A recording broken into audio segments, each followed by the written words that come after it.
today we're going to do just a Unity art sort of overview.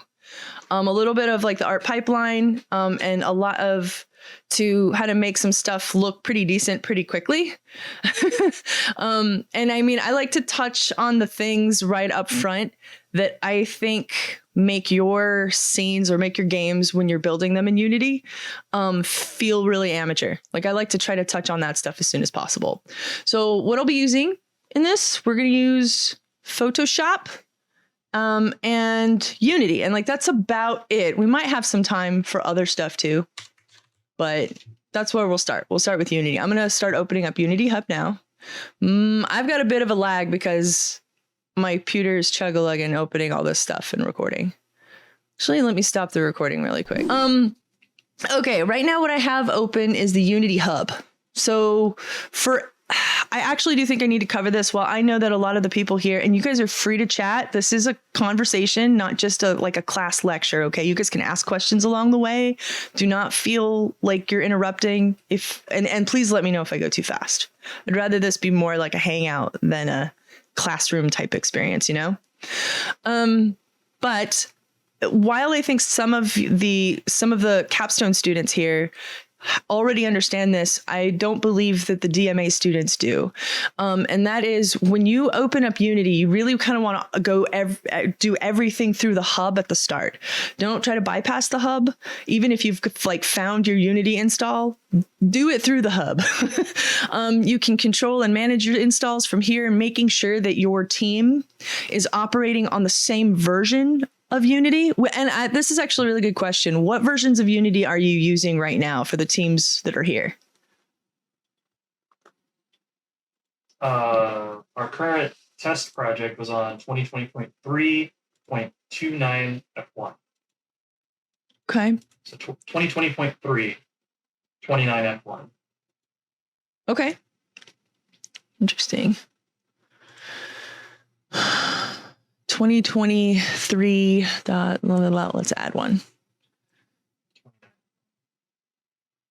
Is it 2021 or 2020? 2020. We'll probably move up. We haven't created an official project yet. Okay. So you're usually pretty safe if the year and at least the first number after that on the hierarchy is matching. So if it's 2020.3 blah, blah, blah, you're usually pretty okay. But you would at least like the 3 after that, like 3.3 blah, blah, blah, blah, blah, to be close. You'll have less problems. LTS for the long-term support is best. That just means that the teams in Unity are actively responding to like critical bugs and forums and things like that. So, and also it is maintained. So there are staff currently working in teams in LTS versions. If they're not LTS versions, they're not committed to that. So I do recommend using an LTS if you do. So I'm gonna just make sure that we've got 2020.3.33 F1 for now. Universal platform, that's fine. I don't care about Linux, Mac, iOS operating systems. You can add that stuff later. Ooh, no. Okay. Yep, install it. For now, though, let's start with Unity. Okay. I am going to move my my Noah board over a little bit because it's still kind of important to see what the inputs will be. But like just for now, let's do kind of a quick overview of. I'm gonna give you a tour of the environment. Right, we're going to talk about the Unity ecosystem. So hold on, my Noah board's not responding. That's because I put it away. Okay, all right. So the very first window that you're probably excited about, probably if you're a DMA student, but maybe everybody, is going to be the scene tab. That's this guy right here. You interact with it not unlike you would in Maya or another 3D editor. In fact, I think the hotkeys in this are the same as Maya. So by holding down Alt, left click and dragging, you can rotate. And you'll notice I accidentally selected an object. So while I've got that kind of selected, I can rotate around it. Now, I'm going to show you the very first thing that you're going to need when you're going to start editing these levels and you're gonna be like, I got a bunch of stuff in here and I'm like getting in here and I'm over here and I'm like, oh no, oh no, oh no, oh no. How do I get to where I need to be? I can't find my stuff. Okay, calm, take a deep breath. On the left is the hierarchy tab. The hierarchy tab is like the world outliner or the outliner in Maya. It is a hierarchical list of every asset that's in your current scene. For my 3D modelers who have some experience in Unreal, this is the equivalent of a level.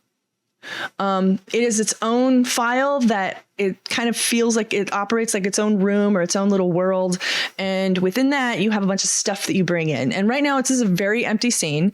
And within it, it comes with a main camera and a directional light. So if I click an object in the hierarchy or in the viewport here, it'll work the same.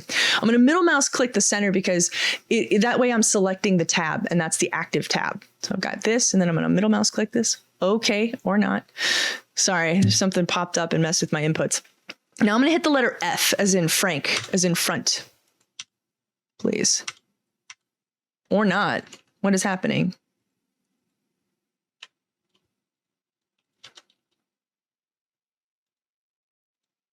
Okay, Unity. What's happening? Oh, I'm in the game view. What happened to my scene view? That would be, I'm actually really glad that this happened too. This is something else that I was going to show you, but this is exactly my point. Okay. I accidentally closed, I think probably on accident, my scene view, which you can find everything under window and general. This is what I was looking for. And I was like, where did it go? And nothing is happening. This happens to everybody. It was just so funny that it happened to me right now. If I'm over here and I can't see anything and I select an object, I can hit the letter F and it will recenter on that object. It wasn't working before because I actually had the game tab selected. This is really frustrating when you don't understand actually the difference between the games and the scenes tab. The game tab is relevant to the main camera in the scene or the active camera. You should only have one activated. If you have multiple cameras in scene, these are for my programmers, have them deactivated by just like flipping a little off switch right here and call them to be working in code. Why are you doing this to me, Unity? Thank you. It's got all this backend stuff it's doing. Now, what I'm going to do right now is I'm going to actually separate these from each other, and we're gonna dock them separately. Now, if you're wondering how I did that, I just clicked the tab and started moving it. Like I held down left click and moved it around.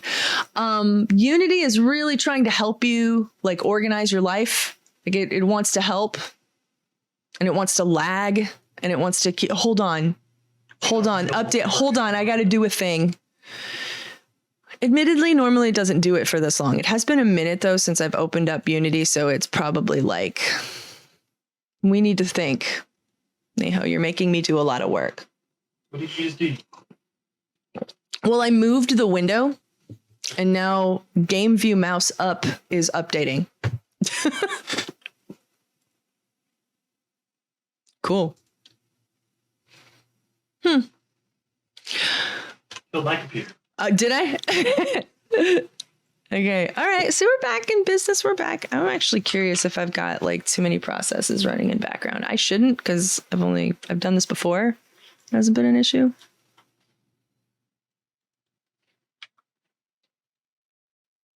I think we're okay.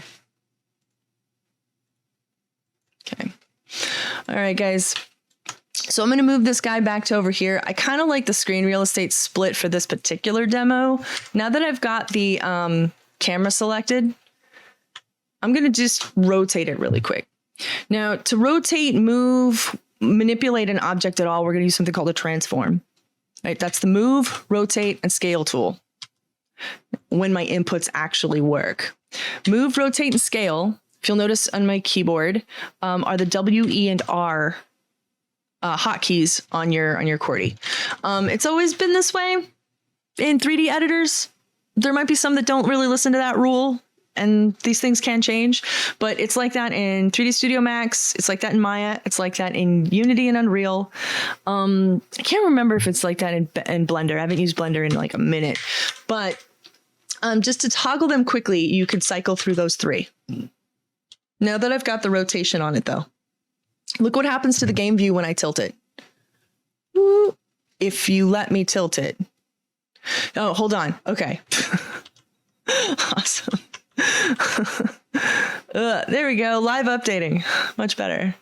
So what's happening here is the camera is reflecting or being reflected in its view in the game view. So what the game view is what your player sees. Okay, so let's resolve that, kind of get that back to normal.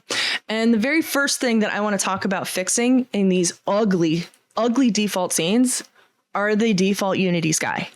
For some reason, people are like, that's fine. That's a nice sky. It's a good sky. It looks like a sky. And if you didn't notice or weren't going to change it, that's probably because you're not an artist. And when I open up a playable prototype and the very first thing I see is this Unity default sky, it hurts my heart. I'm like, oh man, just like the aesthetic of it was not something that we were going to change, or maybe we didn't know how to change it, but I can show you how to do it. First, I'm going to show you the fun way, the technical way. Okay, so let's check out the project tab down here, this guy. I'm going to move the project tab. Am I going to move the project tab? I won't just yet. I'll just scooch it up so that we got plenty of room to look at it.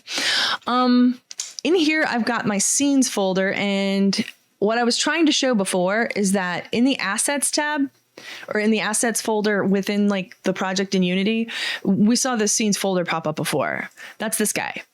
Pretty much anything that you do in the project tab will live update in your Windows repository. It's pretty straightforward in that way. One of the things that I like about Unity versus Unreal is that you can just kind of move stuff on into that folder, and it is also in the Unity project in the editor. Unreal does this other thing where it needs to convert it to a what's it called, a UA asset or a U asset folder file type. So if you bring in an OBJ or an FBX or another file type, it's going to convert it to an Unreal only, and you have to export it out of there before you can use it again. And that is its like own process, and it's dumb, and I hate it. But like just for why is everything so slow? Okay. I just wanted to like make this point. I'm going to make a folder here, and I'm going to call it the art folder. Cool. Pop on over here. Oh, importing into, there it is. Nice. Now the icon is a little different because there's nothing in there. If I go to scenes, I do have a sample scene. Now the sample scene is by default the scene that we're actually operating in. We don't want to use that though. We're professionals now. Sample scene as a default scene is bad. Don't do that. Let's actually make a new scene. So I'm going to go to new scene. Woohoo. Basic built-in. That sounds fine. Or you know what we could do, which is even faster. File, save as. So any changes that we've made to this scene, we can just save again. But here, I'm going to call it art demo Neho dot scene. It'll be a .scene file anyway. It's thinking. Ooh, I accidentally saved it in the root folder. I don't want to do that. I'm going to move this over to the scenes folder. Just clicking in, dragging it. Easy peasy. There it is. Now let's look at it over here. By double clicking scenes. There it is. Looking A-okay. All right. Now, I can go ahead and save my project, and it'll save anything that I might have changed in my project settings, which wasn't much. But like, let's actually now make some art and do some stuff in this scene. Like I've been talking for a while now about wanting to get rid of this hideous sky box. I mean, maybe it's not that bad, but I have grown to hate it. Now the way this works is that we're going to have to create a material and then apply that material to the light settings of the scene. So there's a couple of things that need to happen before we can do that. We actually need to open up the window that is the lighting, which will be under rendering. I keep forgetting, under the lighting tab. So I really hope that Unity doesn't do this to you. It doesn't normally behave this slowly and slow, like just, you know what I mean? This is infuriating me. You can tell I'm not used to it. I'm going to blame Windows for the update because it seemed to be fine before then. I don't know if that's true or not. All right. So I'm going to go ahead and move my mug kind of out of the way here. Whoop. And also my Noah board. So in here, we got some environment stuff right here. Under environment, under lighting is where we can actually affect the skybox itself. And you'll notice that it's got this little circle icon next to it. It says default skybox. And that's what's in here. It's a default skybox. I don't even think you can find the default skybox to edit it. So you have to make your own. Like you have to make a new one. Under art, I'm going to make a new folder because I'm really all about keeping it organized as best as you can. Working in a team, I'm going to recommend that you do the same. Just to keep the peace, right? What does Pete say? Friendly fences make friendly neighbors. Is that what he says? Something like that. I don't know. He said something and I liked it. Friendly fences make friendly neighbors. Let's make this easy on everybody. New folder. We'll call this materials.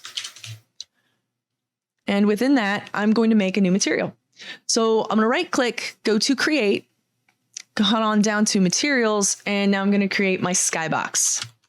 I'm going to call this skybox underscore P underscore mat. The reason I have the letter P in here is because I'm going to use a procedural shader on it. And I want to make a couple of skyboxes to show you how the different ways that you can make them, just like the different ways that this is cool. Okay, so now what do? I've clicked it. What do I do? Well, okay. So I opened up the lighting tab here and I put it in the same dock as my inspector tab, which we haven't talked a lot about. The inspector tab is kind of where we put everything that we make changes or edits to. It's always going to be here. So depending on what you have selected, so the inspector tab will also change, right? It can be something in the scene. It can be something in the project. To differentiate, something in the scene is only in that scene file, right? Something in the project will be edited in the whole project. So if you have this material in other scenes or other levels that you might make, it will affect all of those too. It's kind of like a hierarchy in that way.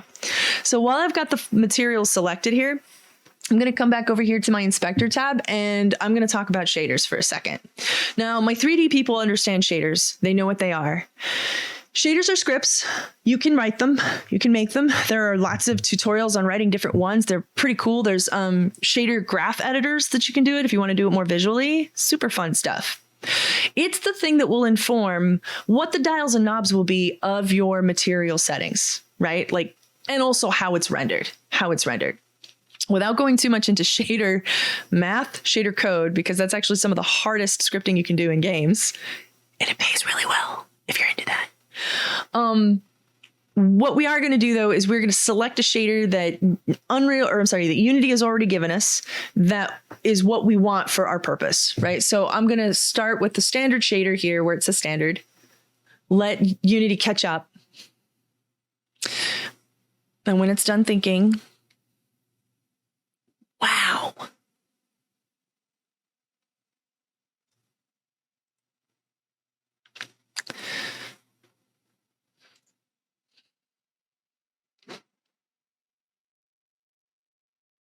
Wow, I can't even do a drop-down menu without, like, hold on, I gotta think. Okay. We're gonna pick under skyboxes. There's a little arrow. Well, if you just click skyboxes, that will go to it. And then we've got six-sided, cube, panoramic, and procedural. I would say that the most technically interesting is at the bottom. Like it starts off the least technically interesting to the most. And so I'll just start off at the top with procedural. Where it's created the skybox that looks a lot like what we see here. However, if I do anything here, it's not going to change anything. Does anybody have any idea why from what I've said so far? Like I could come in here and make some changes, but it's not updating in the scene.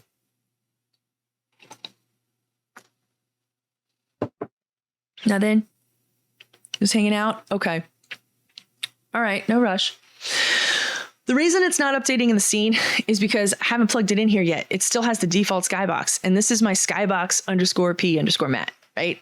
I need to swap it. So how do I do that? A couple of ways. I can click and drag it. Whoop. There's a little flash that changed a little bit. Or if I control Z that, I can click this little bullseye looking dot within a hole here and find it. There it is. I can find that too. But oh, there's other stuff in here. Yeah, I mean, you can click those things and just like see what happens. Yeah, not a lot going on here. Some of this is because they're not the right shader type and it's just not being rendered. Yeah. But what we really want is the sky, my skybox_p. All right, so now that I've got that actually in my scene, when I come in here in my project to edit it or change it, it will update live in my scene. Oh, look at that. I've got a little sun. Aw. Oh, look at that. I can have a sunset. It could be darkness. It could be midnight. It could be the surface of the moon. It could be whatever. Oh. Oh, am I the only one watching Lion King? All right. So while I've got the procedural skybox up here, I can now make some changes in the inspector tab. And let's start off with some fun stuff like the sun size. We've got a little bit of maybe a melancholia situation occurring. This might be pretty bad for our universe. I don't know. Or maybe you want to feel like it's a distant star in another world. Okay. Convergence. Just this kind of blah. I don't know how to think of this like convergence beyond like a ramp up power, like blur or maybe bloom effect. Atmospheric thickness though is actually kind of fun. In a time in Seattle when we were dealing with like the fires in Northern California and our atmosphere was really thick with smoke, that's kind of how I like to think about atmospheric thickness. So if I ramp that stuff up, we're starting to get some similar effects of say like a Mars planet or a smoky fire type planet. Also, I would like to maybe scale down on the exposure. I know I ramped it up, but like, so now we're kind of getting that like, oh, remember how the sun was shining through the smoke and it created that like cool effect. You're not supposed to stare at it, but you did anyway. I did. This is one way of kind of creating that effect. Oh, whoa. That's pretty metal, right? I don't know. I think so. You can have no atmosphere and have what feels like something like the surface of the moon. Like a little moon rover scene. Okay. Let's keep going. I will give it some atmospheric thickness though. And while this is kind of getting back to a default Unity stuff though, Neho, you're like, ew about that. I know. If we go to sky tint, now this is a little unintuitive. You have to click the color box itself to bring up the window. And now like the first thing I like to do is just like ram it up to the highest saturation and just kind of start playing around with the color wheel into getting some interesting effects. Now these other colors here can be really whimsical, kind of bright or fantastical, feeling like something out of a dream or maybe even out of a cartoon. Or you can go for something just a little bit more realistic if you lower that saturation or give it some warmth to it. And then playing around with the ground sky is same thing. I like to play around with ocean with this demo because I feel like it looks more like water. But the thing is about this though, is that these colors are not just doing nothing other than changing the sky. They are going to impact and affect the other parts of your environment as well. I don't know if I'll pop that up maybe a little bit. And then you know what? I am going to increase the exposure a little bit. Oh, this is starting to feel like a Steven Universe beach scene. Welcome to Beach City. I like that. Give the sun size, lower up the convergence maybe. Yeah. That's fun. Okay, so already we can get a way more interesting kind of effect using the procedural sky map just by changing, just take off that default stuff and make a couple of quick changes. What's kind of nice about this feature too is that if you are interested in making a day-night cycle, add a rotation animation to this, and you've got a day-night. Oh, that's pretty. That's kind of fun. Okay. All right. So that is the procedural sky material. We're going to make another one now. This one's going to give you a little bit more, I think, artistic control. The procedural option is interesting because, you know, it has all of these kind of dials and knobs for you to play around with without, you know, having to do too much work, right? But there's a lot that you can't do. Like, what if you want to have a very painterly sky or an illustration for a sky? So let's start off with looking up some skies. Sky photos. Ooh, pretty. It's kind of pretty. La la. I'm into purples, but I'm going to try not to. Ooh, there are some great sky illustrations of artists that I've come across. Oh, those are fun. Oh, I like those colors.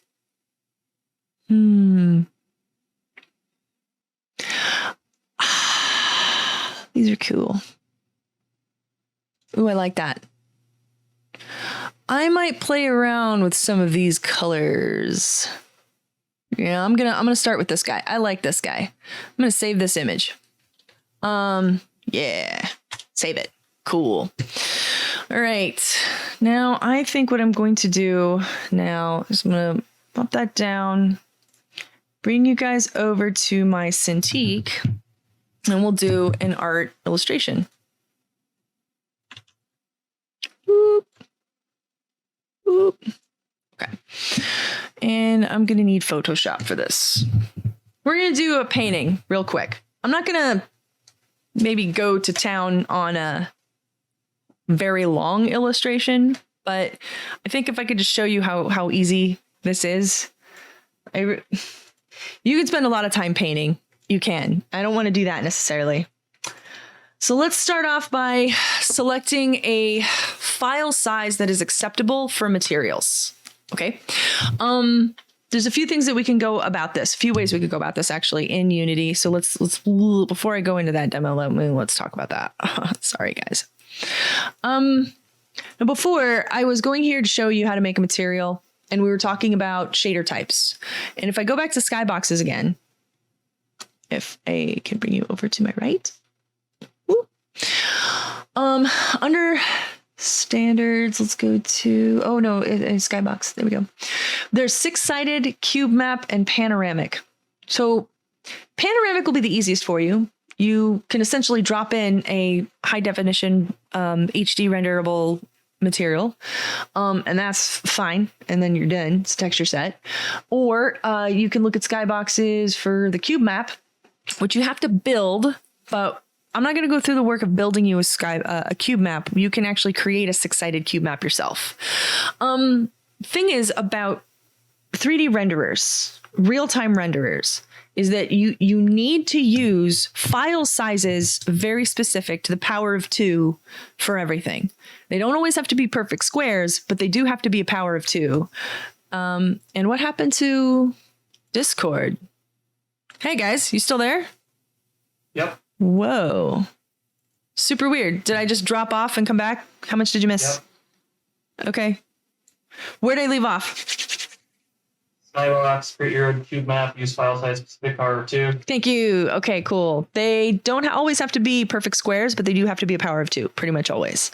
So to be clear, they could be 2 by 2, resolution 4, 8, 16, 32, 64, 128. Yeah, I know some of you guys are like, that's pretty easy. For others here, some of my artists might not have remembered some of those numbers. 512, 1024, 2048. Let's start there. Here, though, you'll notice that like on the 6-sided thing, I can kind of create my own cube map using, let's see, I've got front back, which is the Z positive negative, left right, which is the X positive negative, and up down, which is the Y positive negative. So I'm actually going to do this really quick with you because it's pretty fast. pretty fast thing to do very quickly to get some fun color in your world that isn't like done procedurally through that only tool that you've had before. So, all right, so let's start off. I'm gonna do 512 by 512. No, wait, it's a skybox. Like, it's not a lot of screen real estate. Why don't we do 1024 by 1024? F it. I don't know. If it needs to be smaller, we'll make it smaller. Let's start with that. Open it. Cool. So first, I'm going to pull up my reference. I use this thing called PureRef. My artists might know what this is. My non-artists, though, you may not have heard of it before. It's one of my favorite art tools. If you please come up. It's thinking probably.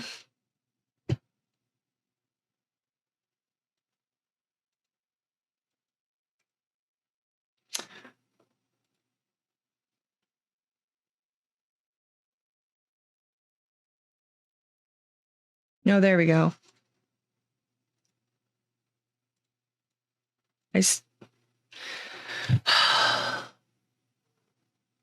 Maybe it's time that I get a new build. You know what? I'm just going to pull it into Photoshop. I'm getting tired of waiting. Open my reference that I just created. Downloads. There we go. I was really into this picture, right? I was like, this is cool. I really like this a lot.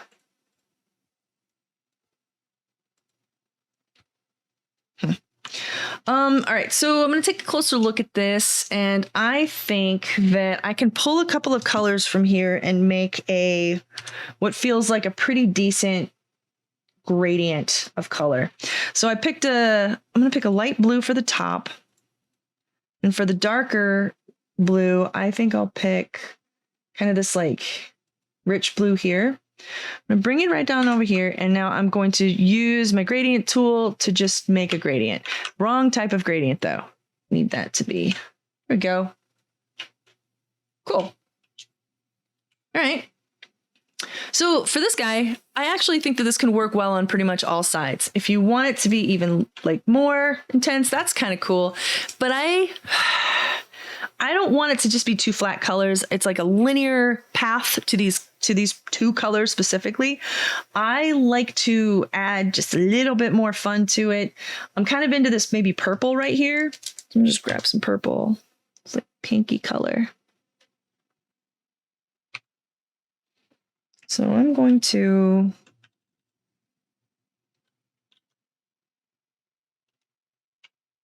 all right, let's play around with what this does. Lighten, sure. I'm going to blur it.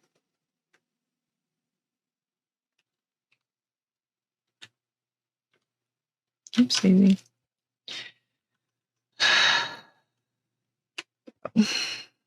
Change my hotkeys. That makes me mad.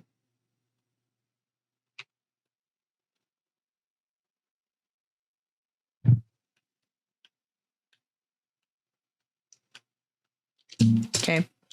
Doing something weird here, I know. But before I move on, I really want to make sure that this tile's okay, because I'm going to use this all around on my sky. And right now it's not going to do that. So let's kind of make some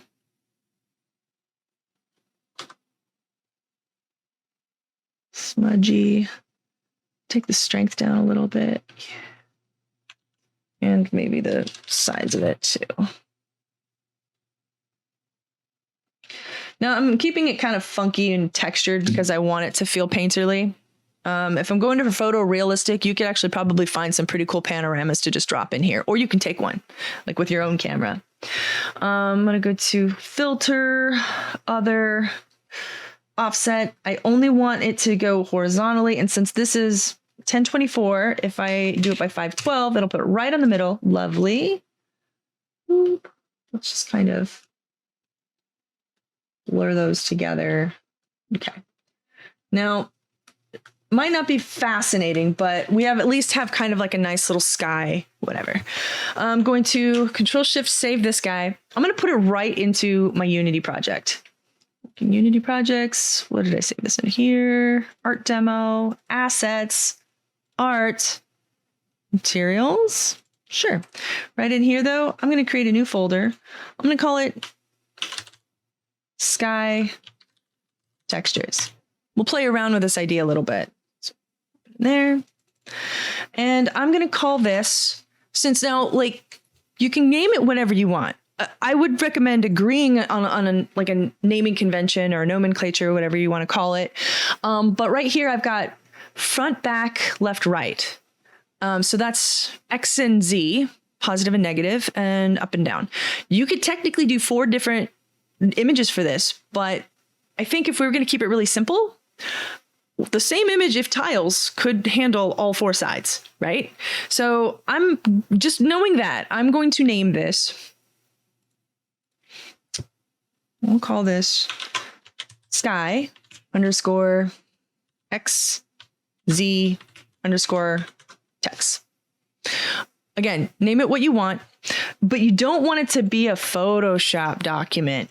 And I don't have any other options here, at least out of Photoshop. We really want this to be a PNG. If you put in a Photoshop document, Unity will convert it to a PNG, and you'll be like, well, why don't I just do that anyway? Because you do have to do a build on this thing. And if you do that with all of your textures, you're kind of making Unity build a lot more than it has to because you just didn't want to do this step. And this is one of those things that artists will do all the time in the field, and like programmers often get kind of frustrated with it. So if you could just like be cool with exporting a PNG when needed, you're saving a lot of people a lot of trouble. So let's go to File. I'll just do Export, quick PNG. That's perfect. Perfect. If you let me export it. Export as quick PNG. There we go. And I'm going to go back to where I had it before. Are you going to let me go right to it? No. Okay. So E drive, working Unity projects, assets, art, materials, Sky textures. Okay. And we'll name it Sky _ X and Z _ text as a PNG. Save. All right. Why did you do that?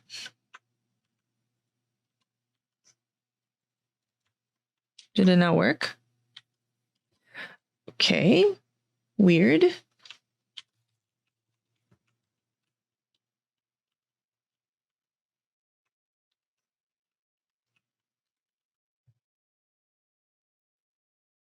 Okay.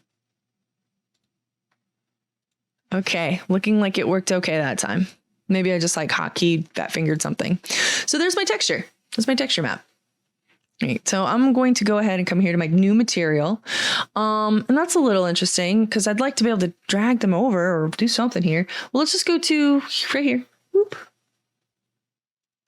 No, not gonna let me? Cool, that's okay. Go to Z, there she is.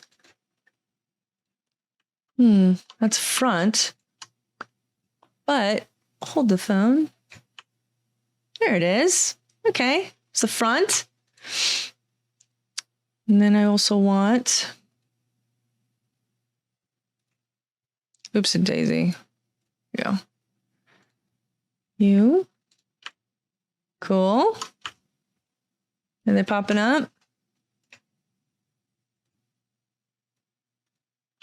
Nice. Cool.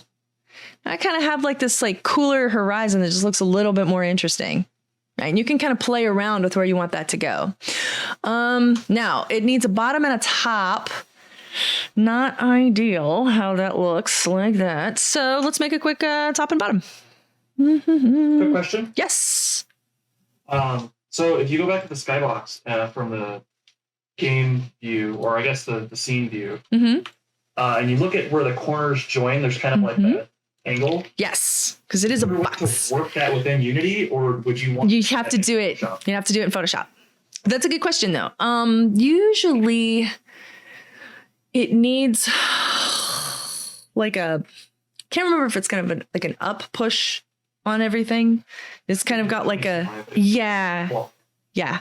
No, 45. I'm sorry. Yeah. Now, this is actually usually a non-problem though, because if you look at how I painted this might be from just general practice, is that like I've got all of this happening on the bottom half of the texture, right? And so that means that this is happening below usually the horizon, and that is helpful for coloring on materials. You don't usually see a lot of that transition on either side, over here or over here, because you'll have a terrain map or something on here, and you won't see it in the scene itself. So like for it, you know what? Like, why don't I just show you? Here. Okay, so let's see here. If I wanted to bring in a component, let's start off with a simple 3D asset. If I go to game object, 3D, and I just drop in a plane, and this is kind of functioning as what will be a ground. Neat. And then let me see the camera. Oop. Game view. Hold on.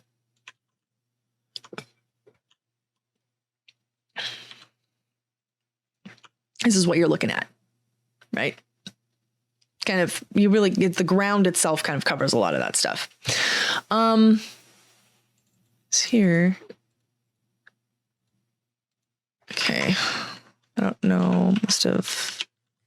Okay. Okay.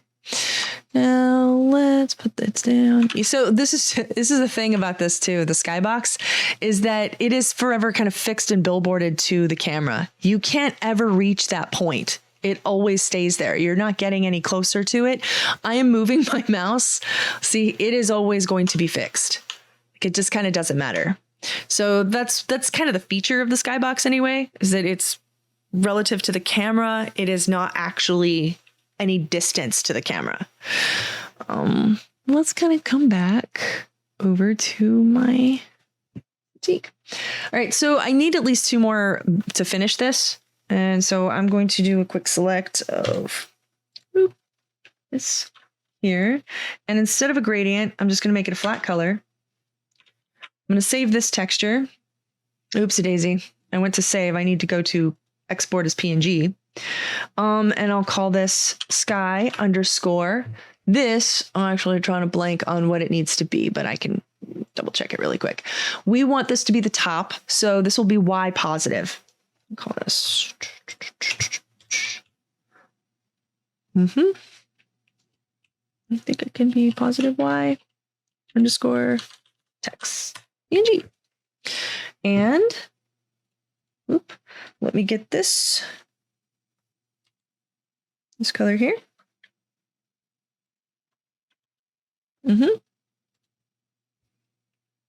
Export as a quick PNG. This will be Y negative. That's PNG. All right, bring it back over here. Let's complete. Y positive. Y negative. Come back over to my scene view. Let's just remove that guy. And now you've got like a completed skybox. This gives you a little bit of control of having like kind of more painterly weirdness if you want to play around with some. So you might actually find some packages out there that have the 6 renders broken up into from like a cube map or something. You can buy cube maps. This is how you would set it up, right? You can paint them, or you can bring in images that have already been created. Let's see if we can actually find like sky cube map packs. I don't know. Let's just look around. Yeah, there's a few that are already in here. See, already kind of built. Something like that. And you can just set them up this way. See how they kind of have this like pull in the center? That's how you get rid of that like chunk, that like hard transition, is to have this perspective line pulling in each frame. Okay, what next? Oh, right. My preferred favorite. This is how I like to do it. Because if you really want that, like, let's say you want to have something a little painterly, kind of like this, but you don't want to mess with the cube stuff, we could do a panorama. Let me see. I think I actually have some examples of painted panoramas. Let me see if I can open one. it would save us some time.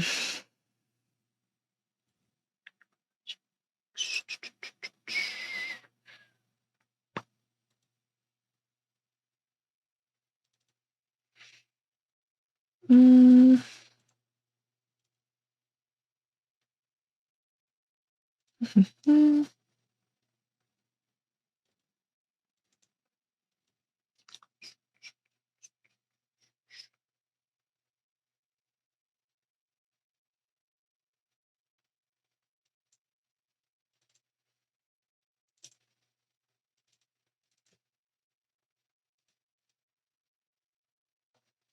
Nope. Hold on. Give me a minute. I think I've got something for you.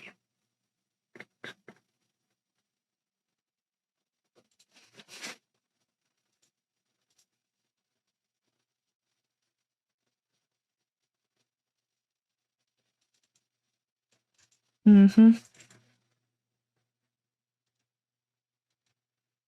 Yeah. Okay. All right. Sorry that took so long. Okay, so this guy was illustrated by an artist that is not me. But if you use something like this, or use this as a guide, and what I mean this, like, for this as a guide, is like, we want to have around here is our horizon. And you'll notice how it kind of pulls to the top as it like shrinks up here. You can illustrate really beautiful sky maps using just this like layout, right? So if we were to do that, I guess if we were doing that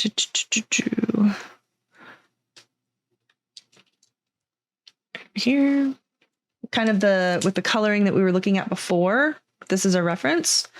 Let me pick sky. Oh, I already got the color. Yeah. Let's just put a layer here. Mm-hmm. And about there. I'm gonna look at this here. I actually kind of like how it's playing around with the colors in the ground in that illustration. So I'm gonna do the same.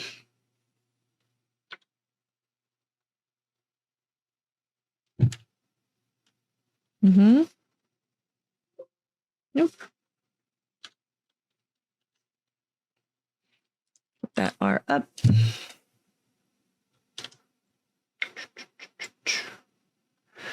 Smudgy tool.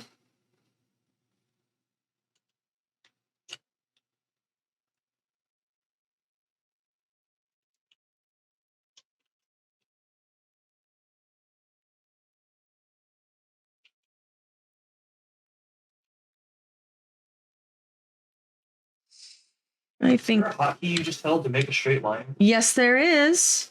It is shift.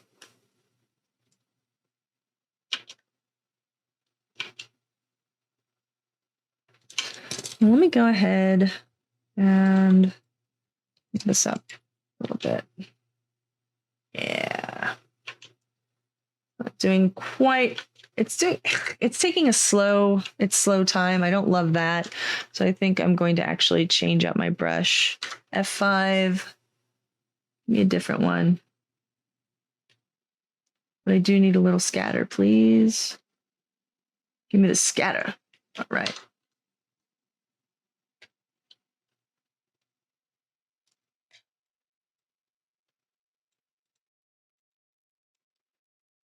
And make it a little bit bigger.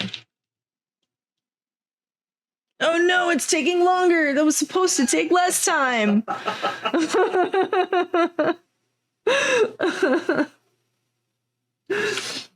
Awesome.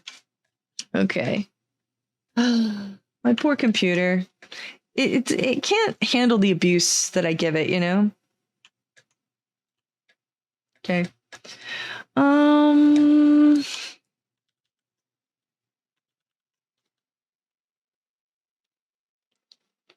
I liked how it was before.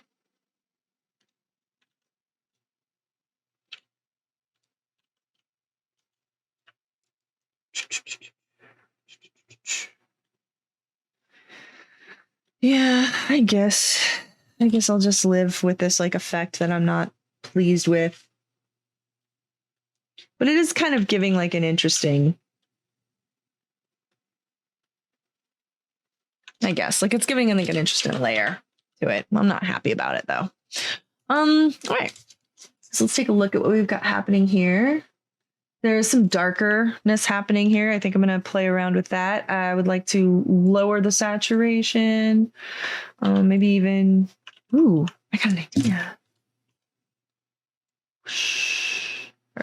Ooh, that's fun.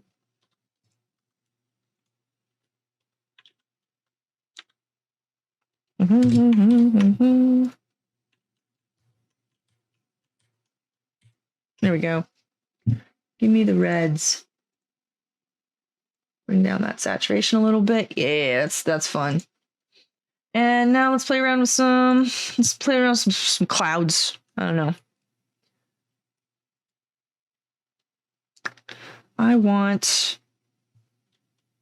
don't know. Some like this color. And just start painting some clouds up here. Pick a fun cloud-like brush. Not that. I mean, you could though. Like this could, you could just be like cloud. That is a stylistic choice. I don't love it, but you could do it.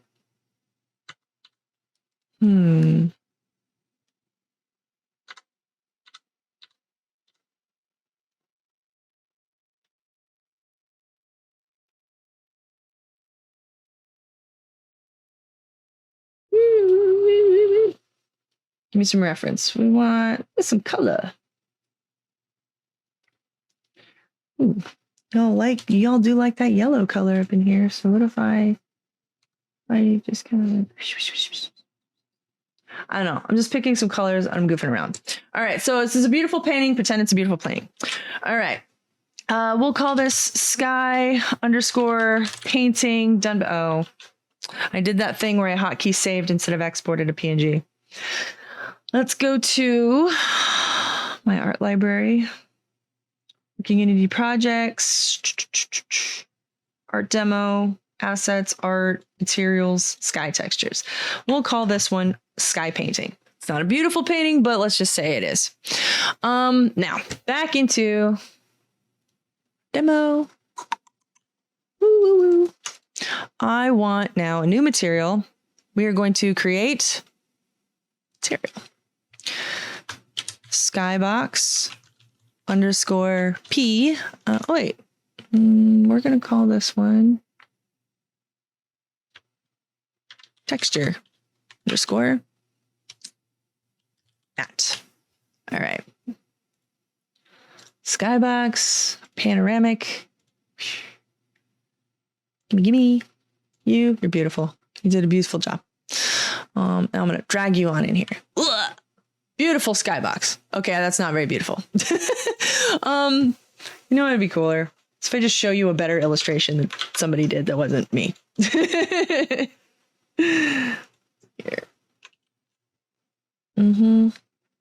Spent all that time trying to paint something and then like, nah, calling it quits.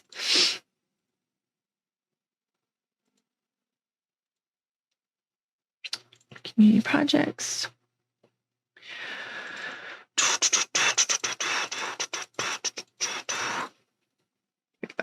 Yeah. Save the better one.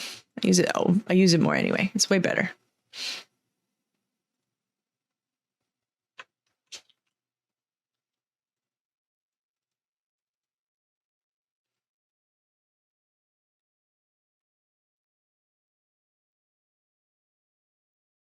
Oh, interesting.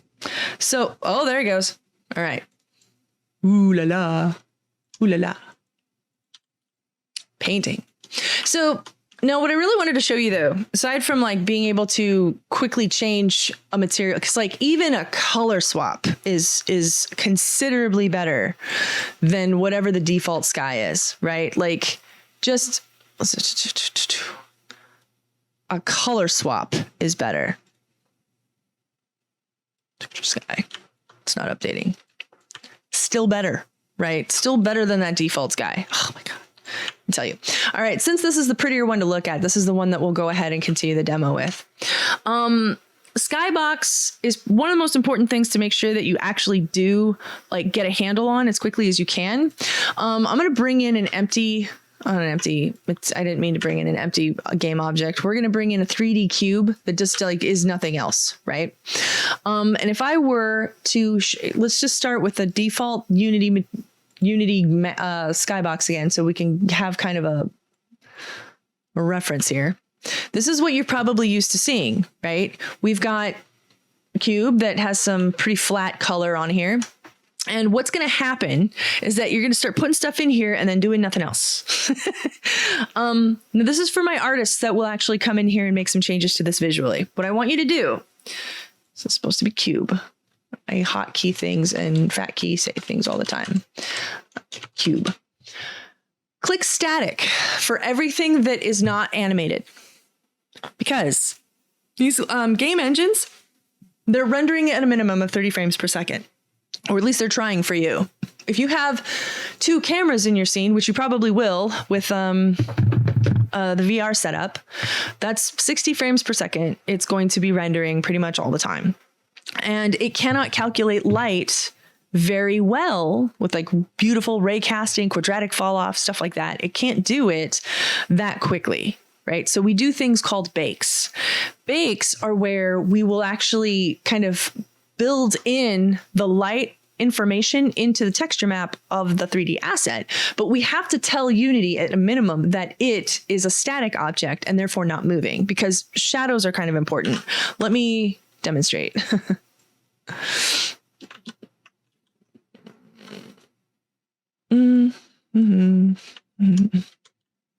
Okay. So right now, these 2 are marked static. Nothing's really happening though, because the light is not marked static. Now that the light is also marked static, I can go into light settings. We'll go into the scene settings, light probe. Let's go ahead and quick generate light. Did you get that through the inspector on the light? The directional light? The lighting tab. The inspector is its own tab. This is a separate tab. Lighting. Okay. But you can find the static setting on the asset in the inspector tab. So now what's happening is you'll see that some information is changing here, and this lighting looks fantastic compared to that. I'm going to actually make a quick duplication of these guys, have them right next to each other. Whoop. And these guys are not static. Whoop.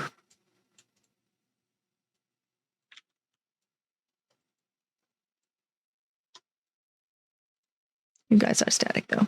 Generate light.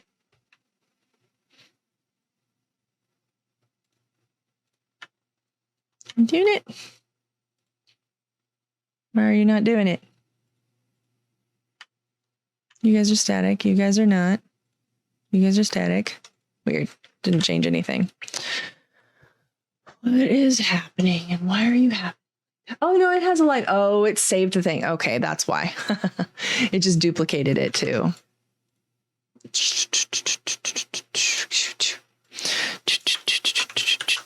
Kind of ahead of you here, I think, maybe, but when you set it to static, does it automatically bake the light on the texture? No. It's one of the settings that needs to occur before you do the bake.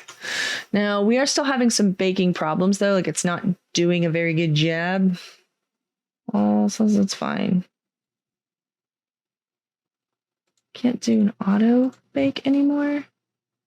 Light settings. Oh, I need to make a new asset for this now. Interesting. Okay, so there's a little bit more to the pipeline now than there used to be. So, now here's the thing though. Like, this is what I wanted to show you. When you bring in the sky map, that light does not match, does it? So we've got to do a bake again, and oh, now we're talking.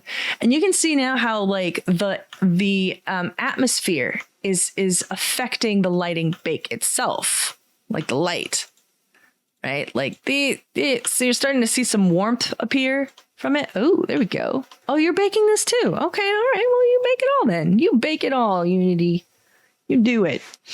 This is a very bright light. and arguably probably not correct. For my artists out there that will be doing some of this work, do your best to try to make your light sources match. Do not underestimate that importance. Whoop. And let's pick some color from over here, maybe some orange. Let's get in there.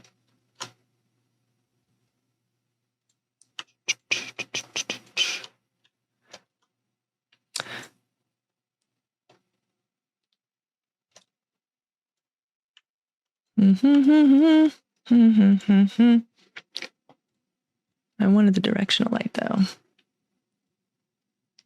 Ooh, fun. Moody. Yeah, very moody. But this is how it feels more of like a polished thing. I mean, I can make cubes look pretty decent this way, you know? Cubes.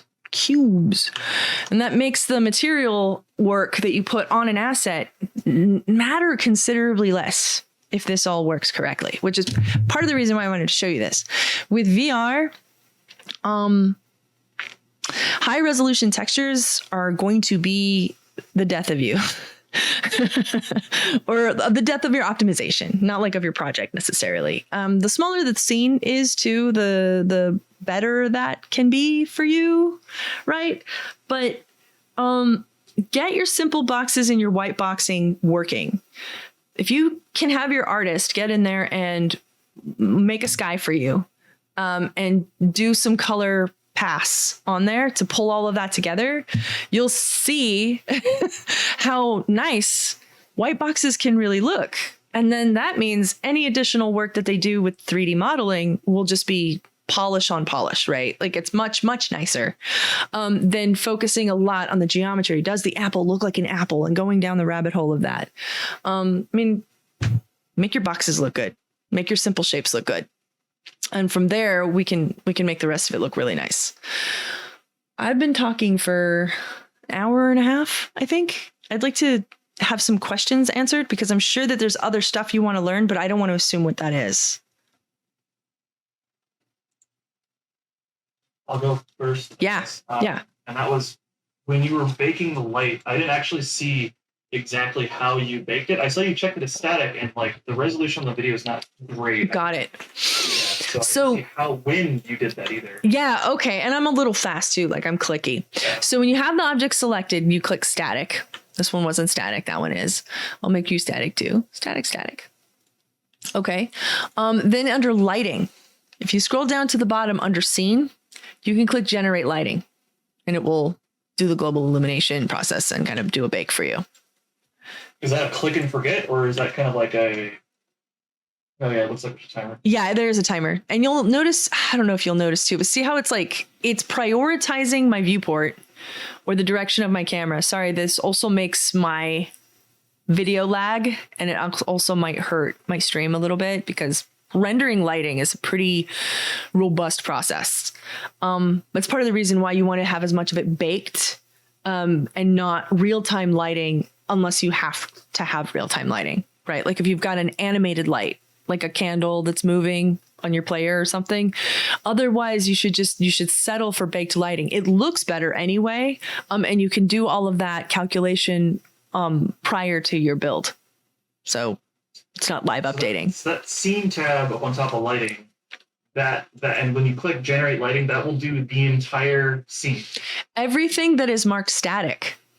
It will do everything that is marked static. There are more settings with this, and believe me, there's a whole lighting bake rabbit hole you can go down. Whole jobs are dedicated to lighting artists doing this work. You can look up even some really great packages, like free, high level lighting rigs that have been built. And there is a lot of things that you can do with this. I just showed you baby's first bake. That's what I showed you. There are lighting probes, reflective probes, post-processing. There's a lot that can go into this.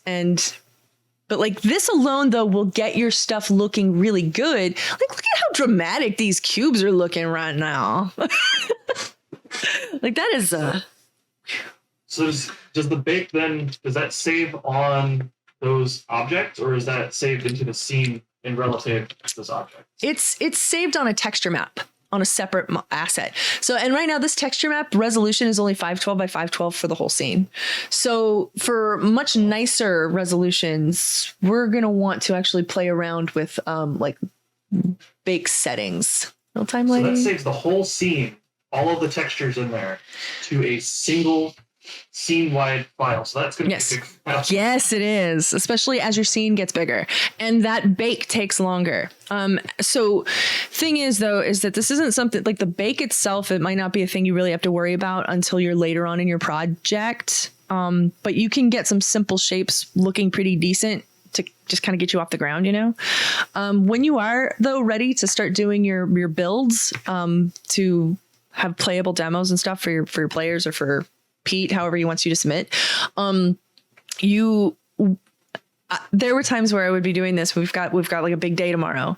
We would just hit bake and then like go to dinner because it's going to be a while, or let it bake overnight. Like let it take its time. It's going to take a while. And if you're staring at it, waiting for it to be done. And if you do this throughout your dev process, you're going to pull your hair out because it's going to slow you down greatly as you put in at. So like, wait, just like do a bake at the end of the day when you leave and then save it. So is it an additive process? Like every time you bake, does it add more, or is it a totally replacing that bake file? It replaces the bake Every file. time you- Yeah, it replaces the bake file. Mhm. Yeah. That's a good question. Like, just like, do we have a memory leak problem? No. Yeah. No. No. Now there's some. Big question, I guess, is oh, never mind. Okay. Let's do 1024. Can I? 1024, simple size, light size. Let's do that. Auto generate. I'm just creating a new setting. Okay. Oh, it was once we do the bake, is there a setting to toggle between render and bake, and how do we make sure that we're using the bake? Like, is there, like, where can we check and be like, yes, we are using, making sure? So, okay, there's a couple of ways that you could do this. You could set it to auto generate lights, meaning it will always update lighting as you make changes as you go. If you have a small enough project, that's pretty okay to do. And I've just like set that up. Now, by the default, when this had no art settings, you couldn't really change any of these light map settings. You needed to create a settings profile. Before, you could just do it. And so like, oh, like this is kind of new. So coming over here, create a new light settings here. You could click new light settings and it's like, cool, make it. It just made a thing. I'm going to delete that though, because I just made one. Yes, I know. I've got my art demo light settings that I created. Yeah. And when I've got that in here, I got some changes I can make. I can adjust the set. Oh, look at how it's getting a little crisper.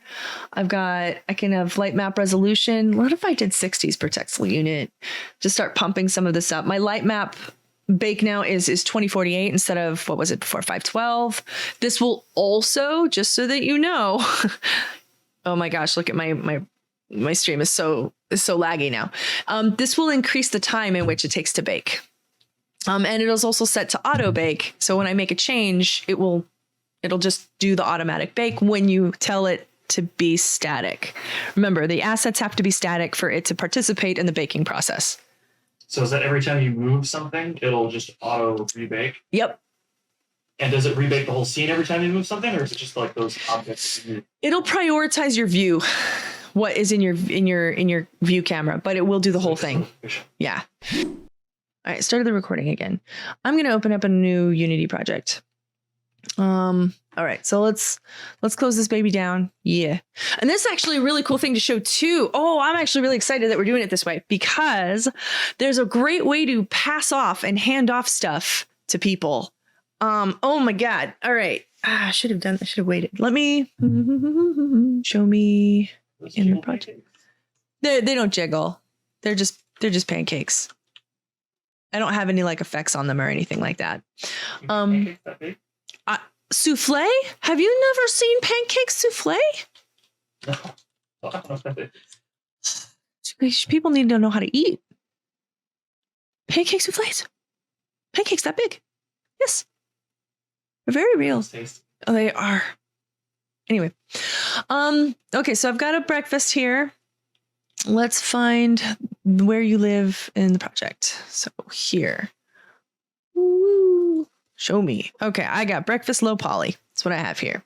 So let's say that I've got this sort of thing built, right? And I want to give it to you. I want you to have it. In fact, I think I might actually do that here if Discord will let me. Okay.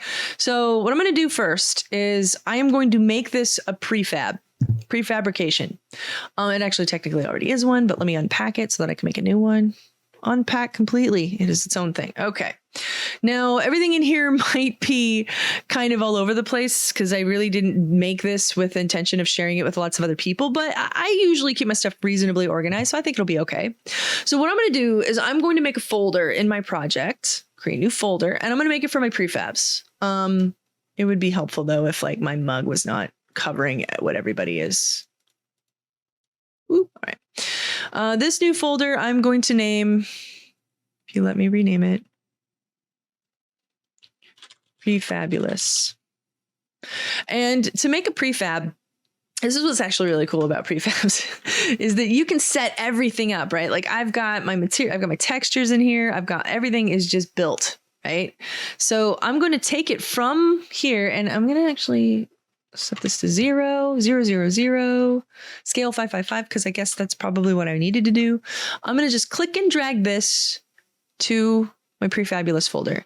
And now I've got a prefab of breakfast. Dunzo. Now, if I were to come in here and edit, let's say I make a change to my prefab, like I don't know, maybe I want, it's all of breakfast. The pour, yeah, I don't want to pour. I want the pour away from it. It's now a haunted syrup. Okay, that's what I wanted. I don't know. I'll save it. Come back out and you'll notice it's like that on all of prefabs. So prefabs are kind of powerful because they'll take effect everywhere that you have them do this thing. Come back in here and click my prefab. I'm going to send you back to 0 because I think it's 0, 0. Sure. Yeah, that's pretty good. And I'll click save again. Go back out there. And now my stuff looks pretty decent.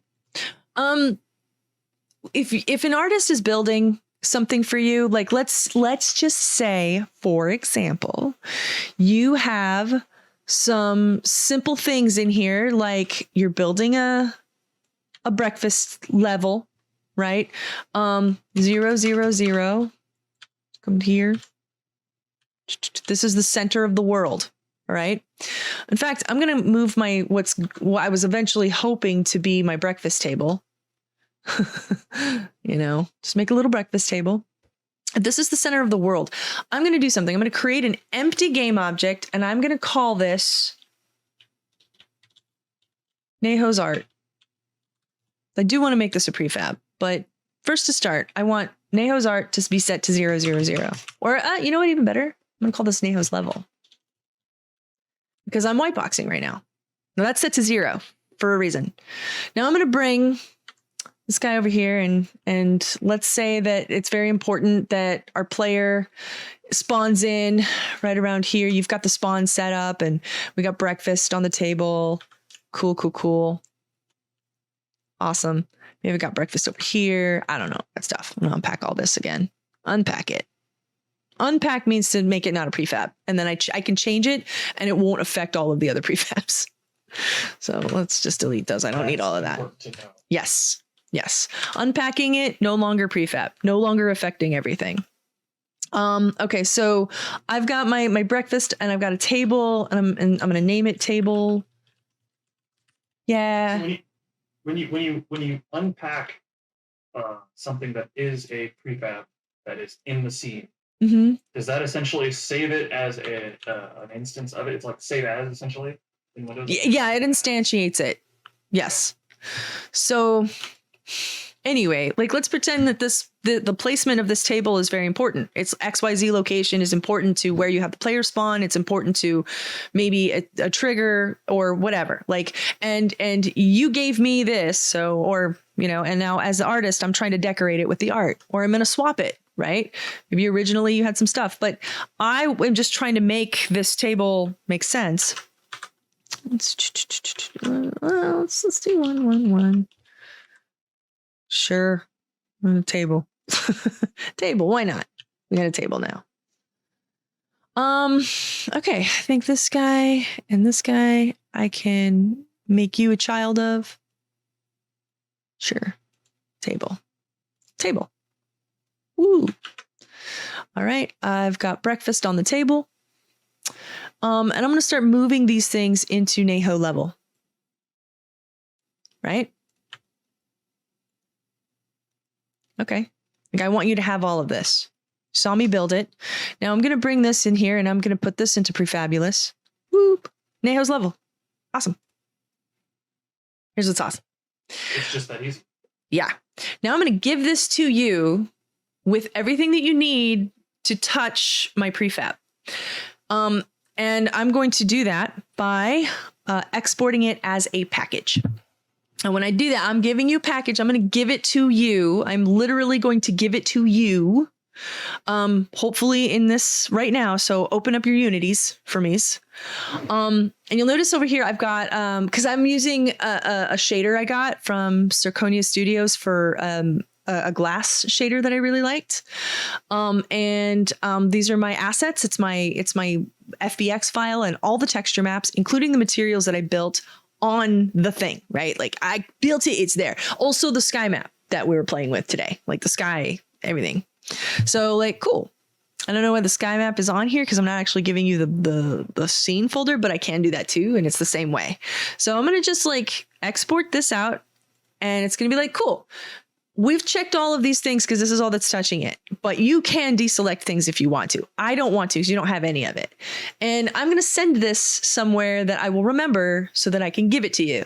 And I am not going to put it inside my project.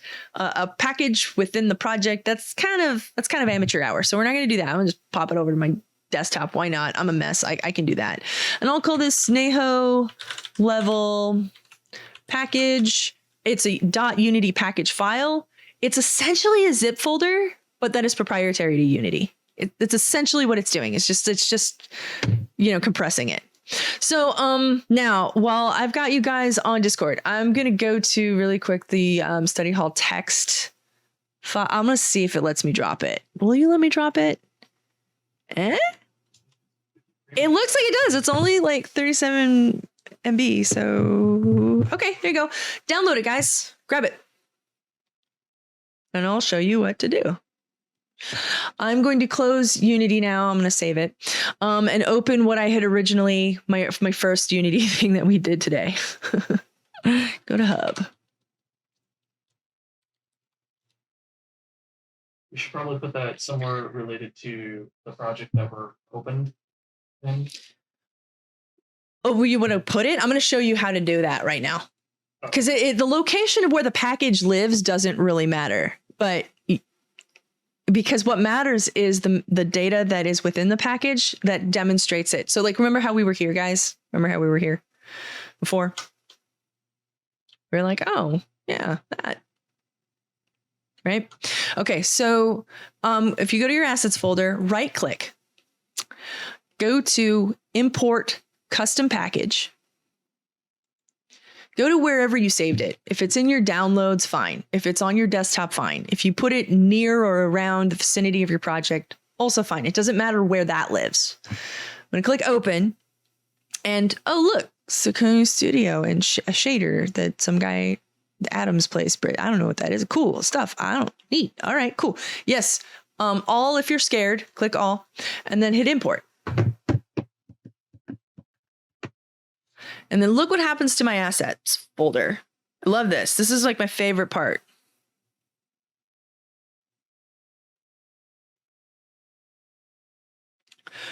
Ooh, all these folders show up that were in my other project. Yeah, cool. Including Prefabulous. Oh shit, there's my stuff. All right, well, let me put that at 0, 0, 0. And now it lives exactly where it did in my project. Wait, how did you? So I imported I added an asset, custom, added everything. Then how do I get it into the scene? Click and drag. Just click it. Like I went to Prefabulous, because that's where I saved my prefab of my level. So here, I'll delete it. I'll delete my, yeah. So like there it is. There's the prefab I made of Neho's white box plus her art. Pop that in there. Now, because I was very good about putting my empty game object at 0, 0, 0, it will be relative to 0 space in wherever you put it, right? La, la, la, la, la, la. There's my table. There's breakfast. All set up with the art. You don't have to do anything. So if you can give a prefab of your white box to my artist that needs to art it for you, they could take that and make you a new prefab. Oh, I've got the auto light generate here. Stop generating light so that people can see me move.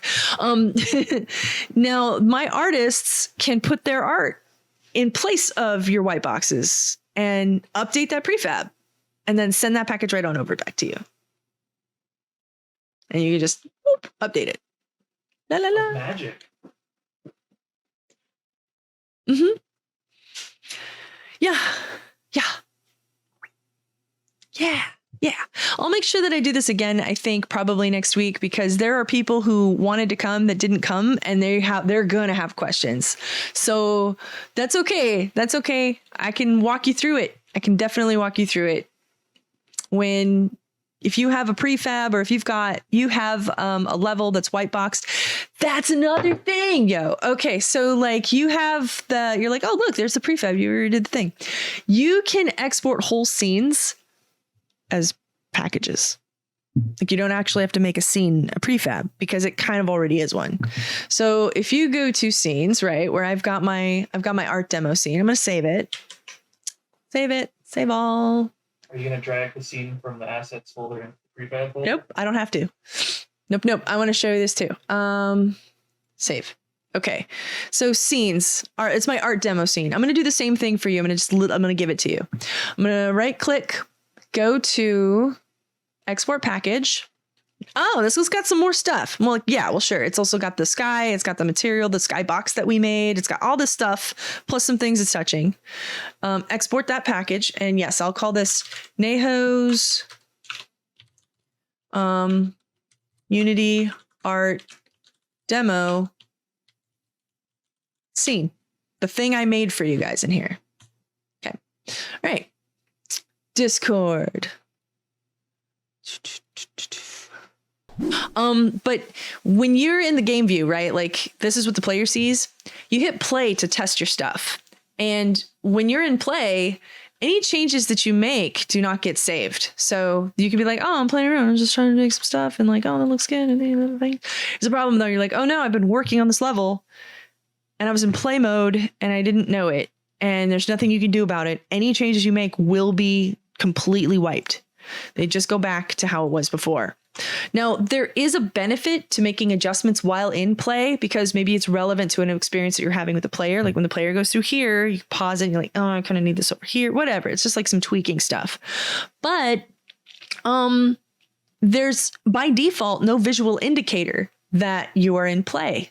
So what I've done for myself, and I'm going to recommend that you do the same. So if you go to edit preferences, click on colors, and then where it says play mode, just switch this tint to a color you like, so that when you hit play, you now like visually know that it's in play. Pro tip, you can edit the color while you're in play. Oh yeah? Preview it as you go, yeah. Oh, that's kind of cool. Cool. Does it let you save it when you get out of play? Yep. Oh, nice. Okay, good. Because it's in the editor, but I was like, I don't know, this might be dumb. Oh no. One of the videos you linked up a while back, I saw that and I was like, what the heck is that? So I looked it up and I was like, oh, that's kind of cool. Yeah. His was red. I do have a player controller that I will import also into this. So let's go here, create or I'm sorry, import package. Now, so like, but like, how do we get a player controller? You build it. You have to build it. It's a thing, but I've already got one built. And for the sake of the demo, I don't want to take time on walking you through that, because honestly, if I built it, it's not going to be good. Like, just, it's not. I'm not a programmer, I'm a designer and an artist, and I can get in there and I can adjust scripts. I can polish them. I can fine tune. I can do some basic stuff, but I'm not a programmer, and I would never pretend to be. First person controller. First person. There we go. Okay. You got an FPS controller now. Here's the thing though, is that if you have a first person controller, make sure that you don't have a second camera. Like, first person controller already has a camera, so remove a camera. If you're in doubt, check the game view. That can actually kind of mess up the controller itself. Like, it'll remove the ability to look up and stuff. It's super weird. Okay, so I'm going to hit play and start walking around this room. And yeah, I've got a decent, all right, I cannot walk through those. That's good. So this is a player controller that you've made previously, or is this like a default one that you can get somewhere? I got this somewhere. I do not recall where I got it though. I'm happy to let you guys look at it, but this won't work for what you want it to do, right? This is a first person controller. It's not a VR controller.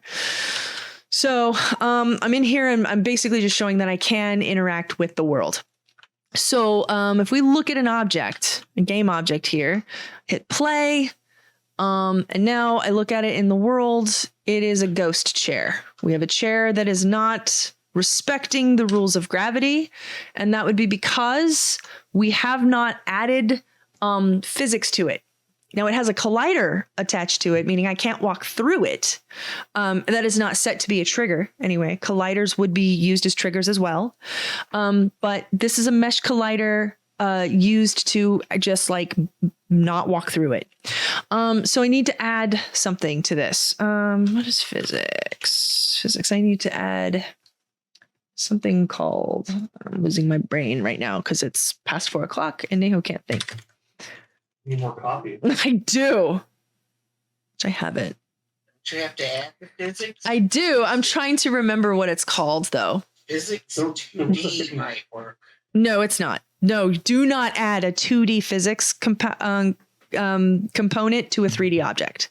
That won't work. Physics in that list that you should drop down. It's not called physics. I'm just trying to remember the name of it. It's called a rigid body. There we go. Holy jeez. My brain was farting. Rigid body. I know. He goes, isn't it a fit? I'm like, no, stop suggesting things. Here, it's a rigid body. Just regular rigid body, 3D. So, and I'm going to make sure that I do it to the chair also, because I only did it to the pillow. Well, actually, let's just test the pillow. All right, let's just do it because I did add a rigid body to it. Let's see if it works, if I'm missing a step. And it did something. It went through the ground. Oh, fun. Okay, well, that means that maybe some stuff doesn't. Oh, okay, it's a rigid body. Well, I'm curious now. I'm going to click this over here. I think it went through the ground. Woo! Hit play. Look on the left. Yep, went right. There she goes. Oh my God. Goodbye forever, little pillow. Okay. So eventually, it's like that. Yeah. So, well, do you have a? Let's flip your con to outside. So let's make it convex, and same thing with you because I have a feeling that that's going to be a problem. And also add a rigid body to you. Well, let's test it. Hold on, that convex check that you just hit. Mm-hmm. Did that just like add those green lines? Yes. The green lines are a visual representation of it affecting like how the collision has been applied. So it has basically wrapped itself around like a shell. as opposed to the inverse, which I'm not actually sure how the setup was because I didn't build these 3D meshes. So I actually think that they might have been backwards when they did this, which will work fine for a collider to not walk through, but not when like dealing with the physics of it hitting other objects. So I just flipped this to convex just for a test, which worked. So I was like, okay, sure. Might have had something wrong with how they made the, yep. But like, this is also just like making sure that it's like respecting. Ooh. So let's add a rigid body to the chair now. Play. Cool. And I can like kind of walk through them and they've got some mass to them, but they're like, whatever. Okay. All right. But I'm going to go ahead. And just with these two guys that we're still playing around with physics, I'm going to apply some physics materials to it. Now, the physics material is pretty easy to make. I showed you how to make one before when I right click, create physics material. And then in here, you can just make a bunch of stuff. Dynamic friction, static friction, bounciness. You can adjust those numbers to get a feeling that you want. But they are not defined hardcore. Like you have to actually go in and fine tune those things. But I do have a series of physics materials that you could take a look at. So like bounciness would have a dynamic friction of about 0.3, static friction 0.3, bounciness 1. Why not? Why not? Let's do it. Let's apply some bounciness to the mesh collider and now see what does it do. Okay, we have some fun stuff. Okay, what happens if I pop you over there and you start bouncing all to everywhere? That is fun. Now, part of the reason why I really wanted to show you this is because we could also do icy friction. Let's do an ice here, and this might be a little closer to how you might want some of your things to interact with your stuff. So what happens if I move you around? Don't know. Actually, let's do it with some more. Shoot, I have an idea. Let's do it with all these chairs. Yeah. All these chairs. And the table. Now, this is kind of cool too. I get to show you a thing. When editing many things, you do not have to do them one by one. As you select multiple objects, you just want to make sure that you're selecting objects that have similar components, because if they share a component, they will both be here. Components are scripts that you add to the object itself. They will appear in the inspector. So I'm holding control as I click the objects I want. But notice how I clicked chair and those went away. It's because the chair is like a hierarchy object that doesn't have those components on it. It's a mother object holding the children. So that's why that went away. So I'm going to make sure that I flip all of these convex, right? And that I've added ice friction to the collider, mesh collider here. And now let's hit play. Oh, I think something else might have happened too. Let's see. Oh, I didn't add rigid bodies to these babies. Add rigid body, please. Oh, I've got to unselect this guy though, because this already has one. Rigid body. Wonderful. Okay. Now go. Ooh. Whoa. Okay. All the cushions flew off. Oops. That might have been because they were interacting as ice, maybe, I'm guessing. Maybe. Let's see what happens when I hit play. They're sliding around now. Sweet.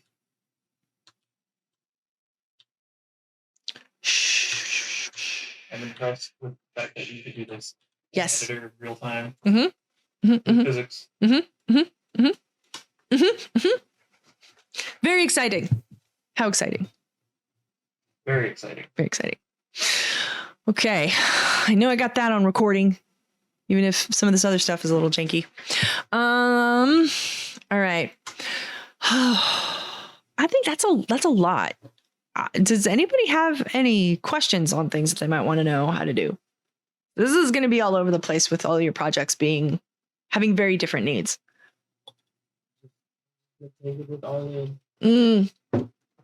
Okay. Try not to worry too much about like how the art will be made. They know how to do that in Maya. They know how to handle the materials. They'll be okay there. Shaders are pretty fascinating though. Like how you create a shader might inform how they might want to make the material. I have access to a pretty cool shader pack, which I might like let you guys play with if you're interested. So I'm recording now so that we could kind of get to this stuff. Let's look at FlatKit, and they do have demos and scenes. I'm pretty sure you've got scenes in here. Show me. Search by type. Show me scenes.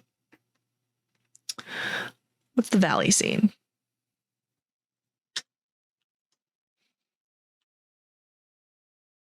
We got some stuff going on in here. All right, here we go. These guys are using flat colors on a type of shader that is not really respecting normal physics-based rendering. Physics-based rendering. So these shaders here, they have a color, cell shader here with a darker color here. See what we're doing? We can actually kind of play around with style a little bit and have a more illustrative look and feel to the work that you're making. It's awesome. It's awesome. One of the things that I really like to kind of show about this though is this removes a lot. We don't have to bake lighting anymore. We no longer have to really around with a lot of material. Oh, well, we don't have to mess around with a lot of material maps. Like there are no textures on any of these, right? Like we don't have a texture map on this. This is all done with the color, and you can have very beautiful illustrative stylistic stuff in here. Now, my artists, they just need a primer on how the shader works so that they can be like, all right, let me in there. And then they'll make it pretty, right? Let's look at some, I think we've got, is the art demo? No, native level. Oh, this all different. Demo. Oh, example scene? Nope. There's so many demos. Yeah, same shader. Same shader. This one has an outline to it. This is the exact same shader though, and what you could do with it. I was really hoping that I could see the coffee cups in here. Let's look at demos. Did you have to apply the shader to each object? Apply the shader to it? Was that your question? Yes. Did you have to apply the shader to each object, or is that just the whole? So you have to apply the material to it, right? And when you create a material, you apply that to an object. Let's see here. I wonder. Uh-huh. I don't know how to get to the material editor. Kind of different. There's not a material editor in here. You just do it in the inspector. So like here's my physics based material that I did with my pancakes, right? Let's see what happens if I put oh, for goodness sake, give me my pancakes. There we go.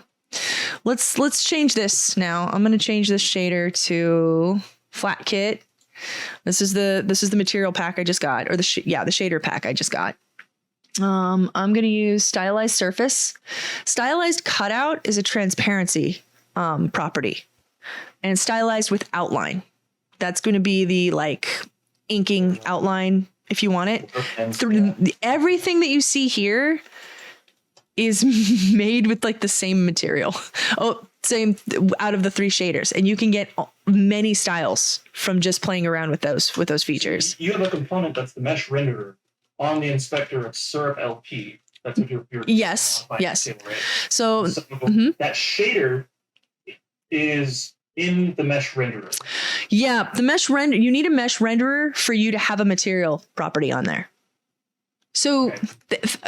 like you said, the default one that comes in Unity is what you'd be using by default. Yeah. So Unity's object-based creation does not assume all things are 3D models, because an object that you have in the world could be a spawn. It could be a trigger. Right. And so you don't have mesh renderers on everything. Therefore, you don't have materials on everything. A material is only going to be on a mesh that needs to be rendered. Hence the mesh renderer component. Within that, you have materials that you can apply a material to, and that's when it pops up. It'll have like a little pop-up right there for you.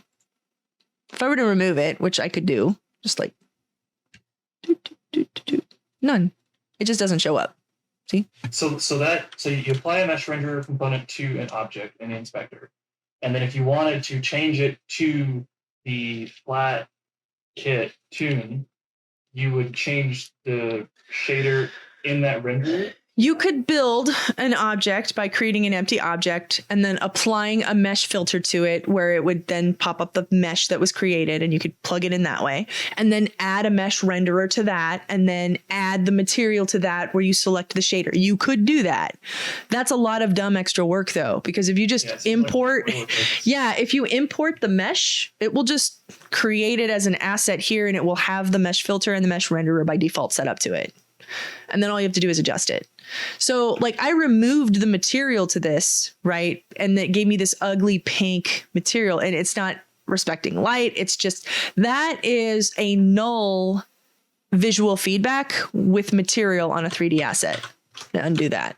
So let's Missing texture. Yeah, missing material, not missing texture. Because you can have a material on here and not have a texture, and it'll look like this table. It's a material. This is a material with no textures on it. Yeah. And just rendering white. Okay, so let's play around with the syrup. We'll just play around with the syrup for now. Syrup. Okay, I'm going to switch this shader from this like glass shader I was trying to make it look cool. Let's change that to our flat kit stuff we just got. Let's get a stylized surface. And all right, that's a start. Let's make the cell, the shader there. We do this shading size. Oh, all right, so we can kind of get a cool effect on that. Maybe we change some of that fall off. We want it really aggressive. It's very cartoony. Or we can have it kind of fall off lightly if we want to. Kind of like that. I'm going to rotate this guy a little bit. Yeah. Cool. Come here, Syrup. I'm not done with you yet. Local shading. It could just be kind of affected or very aggressive. Okay. Now, all of these things remain disabled because it's better optimally or optimization if we don't turn them on unless you're using them. But let's just play with them, right? Okay, so I've got an extra cell shading layer here. And you're like, oh, okay. So maybe this guy wants to be like, it's like in between. We can have like a ooh la la. Maybe even play around with the other side of the spectrum here. In fact, you know what I think I'm going to do is I think that this is still better off. Ooh, that's kind of pretty. Over here. But maybe this guy is a little less. Oh, I got kind of like a cute little outline too. I don't know. I'm just messing with it. Kind of, right? But it's like, it's illustrative. It's not, like I said, it's not physics-based rendering. Shadow edge. I kind of like that hard edge. So that's not changing as you move the viewport. Right. It's not lighted. You can have it be affected by light, but like you don't have to bake lighting. You certainly don't have to do that. Fun. So is that completely?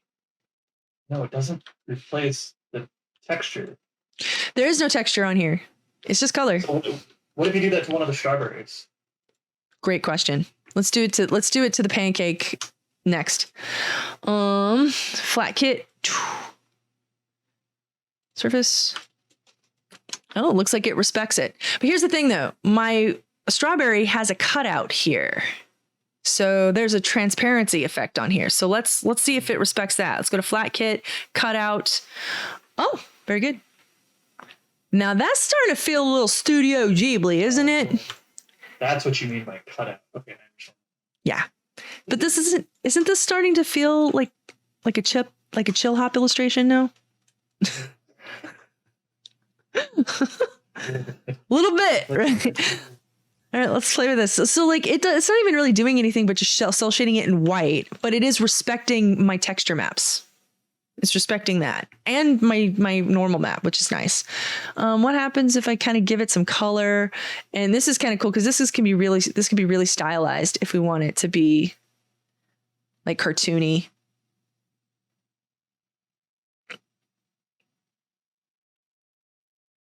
Oh, that's kind of fun.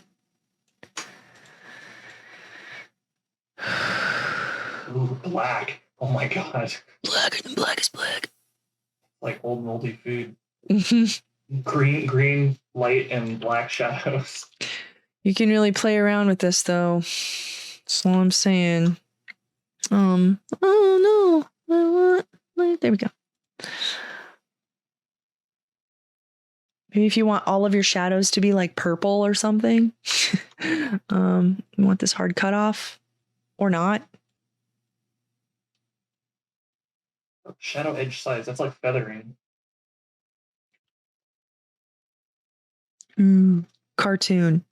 Anyway, so this can actually remove a lot of lighting problems for you.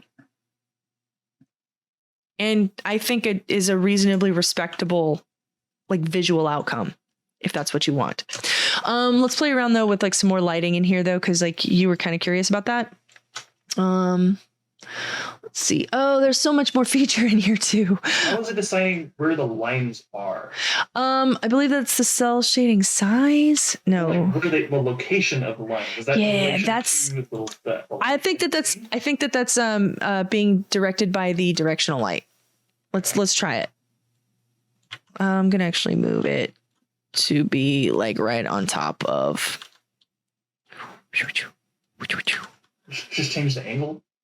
I'm not. Yeah, I mean I can, but I want to do it with the pancakes in the scene, you know, and be close enough to be able to see it. So let's see it. Yeah. Directional light is affecting it. So it is doing shadows. It's rendering a cell shade relative to the directional light, but it's not really rendering shadows. I mean, you could say I guess it's technically a render in that it's a communication of form. So it is that, but it's not physics-based rendering. I guess that was like my bigger point about that. This answers a lot of mysteries about cell shading a little bit. Yeah. Yeah. A little bit. And by a little bit, I mean a lot. Cool. Let's keep going. Let's add specular to it. This is fun.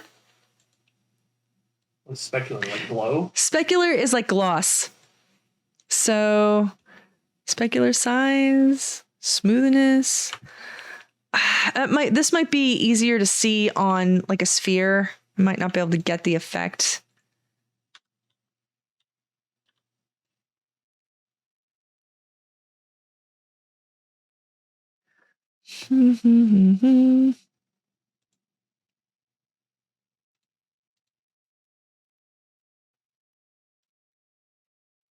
See, like it's there, but it's like snapping a little bit.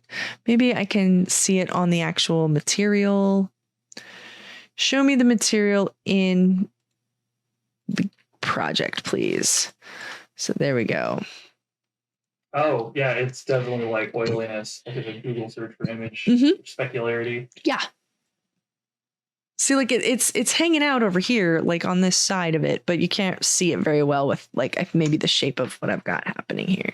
Yeah, it's like how polished a marble is. Yes. Yeah. Yes. Mirrorness.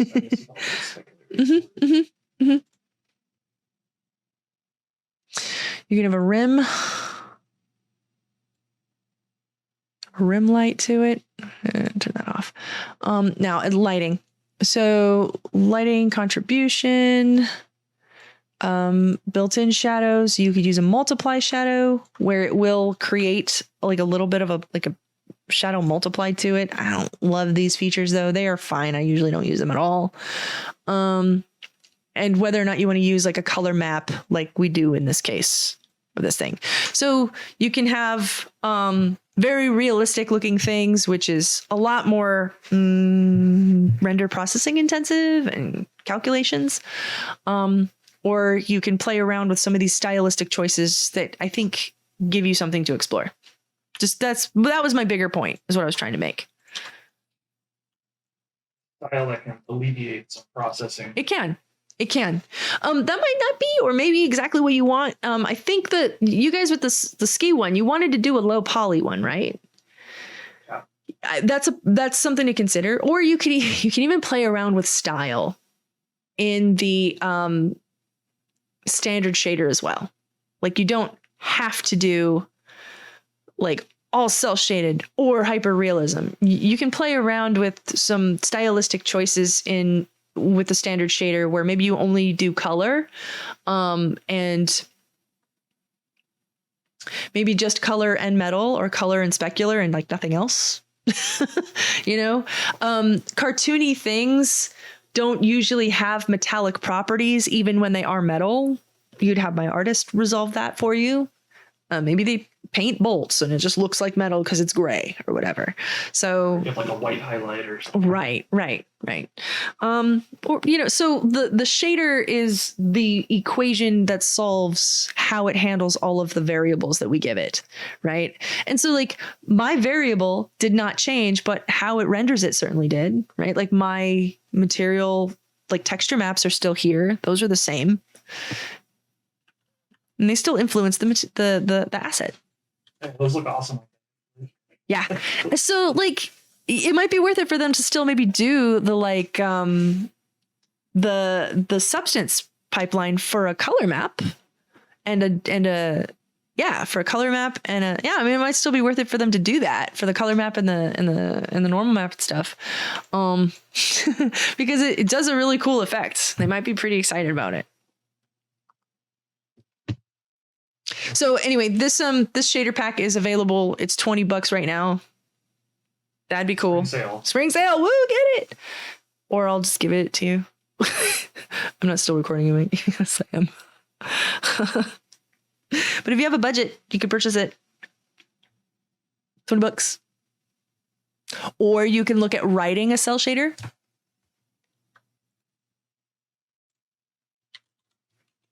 Yeah, the spring sale, flash deal, all that stuff. I don't know how long it's going on for the Unity store, but yeah, $20 is if it's like something that we really wanted as a team, I would just buy it. Mm-hmm.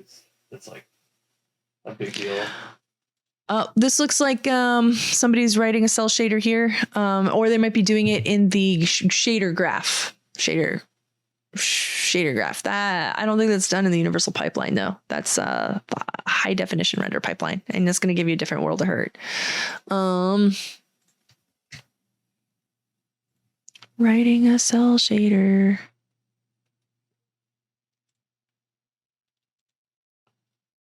In a shader graph, which you could use. We could use shader graph.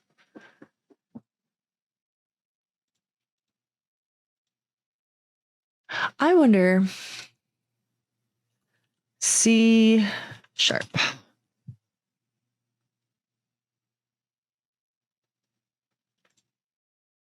It's more shader graph stuff. Yes. But that's actually kind of a cool thing to show you. So like you could also do this like color lookup texture instead of like unwraps and paints of paintings like I did for my which one is it? My pancakes here. You know, these were painted, so they have a lot more detail. But if we did a style where you could choose lookup colors on a lookup texture map, Like really direct mapping. yeah, yes, and one map would basically color everything in your scene. And it wouldn't matter because if you didn't have to bake it, you wouldn't have to worry about unwrapping all of those assets. And that's more of a problem for my artists to have to solve for you. They would have to unwrap all of these assets if they were going to be baked. Could you do baked in shadows and then run a cell shaded thing over top of it? The shader would have to do that. Yeah, like you know what? Like let's just give it a try though. So static. What happens if we make it? Because then you could have objects that look a certain way It- with the world in a more realistic way. It so it does look like it does do a little bit of baking on here, but you don't see anything. Like it doesn't actually visually show anything to do it. Does the light of the light object have to be? Does that location matter? Can you just like rise that up? Is it like where in relation? Oh no, like where? Not for a directional light. That is, it does for a point light. So let's create. Ooh. So that light right there, that's in the scene. That's a directional light. It's a directional light. What it is? It's the global light that's directional. Yeah. The point light, though, this is a light that has influence in like a star pattern.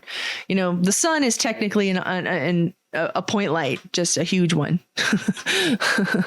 Let's pop this down to like 5. But like it does respect it. It's like, you know, it's like, woo, that's Yeah, you bright. can see the shadow underneath the plate. Mhm. Or something. Yeah, I mean, this makes me want to like do something with the with the table too. Maybe this guy, show me this material. Which one? I'll put that on the table. That's such a weirdly advanced, like GUI feature to be able to drag from a menu into a surface or an object. Mhm. Scene view. That's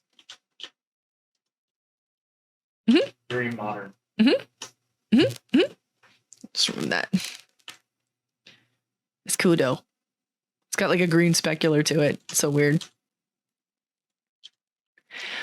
Anyway, you can have a pretty cool style if you wanted to. It's my point. That was the whole point of this demonstration.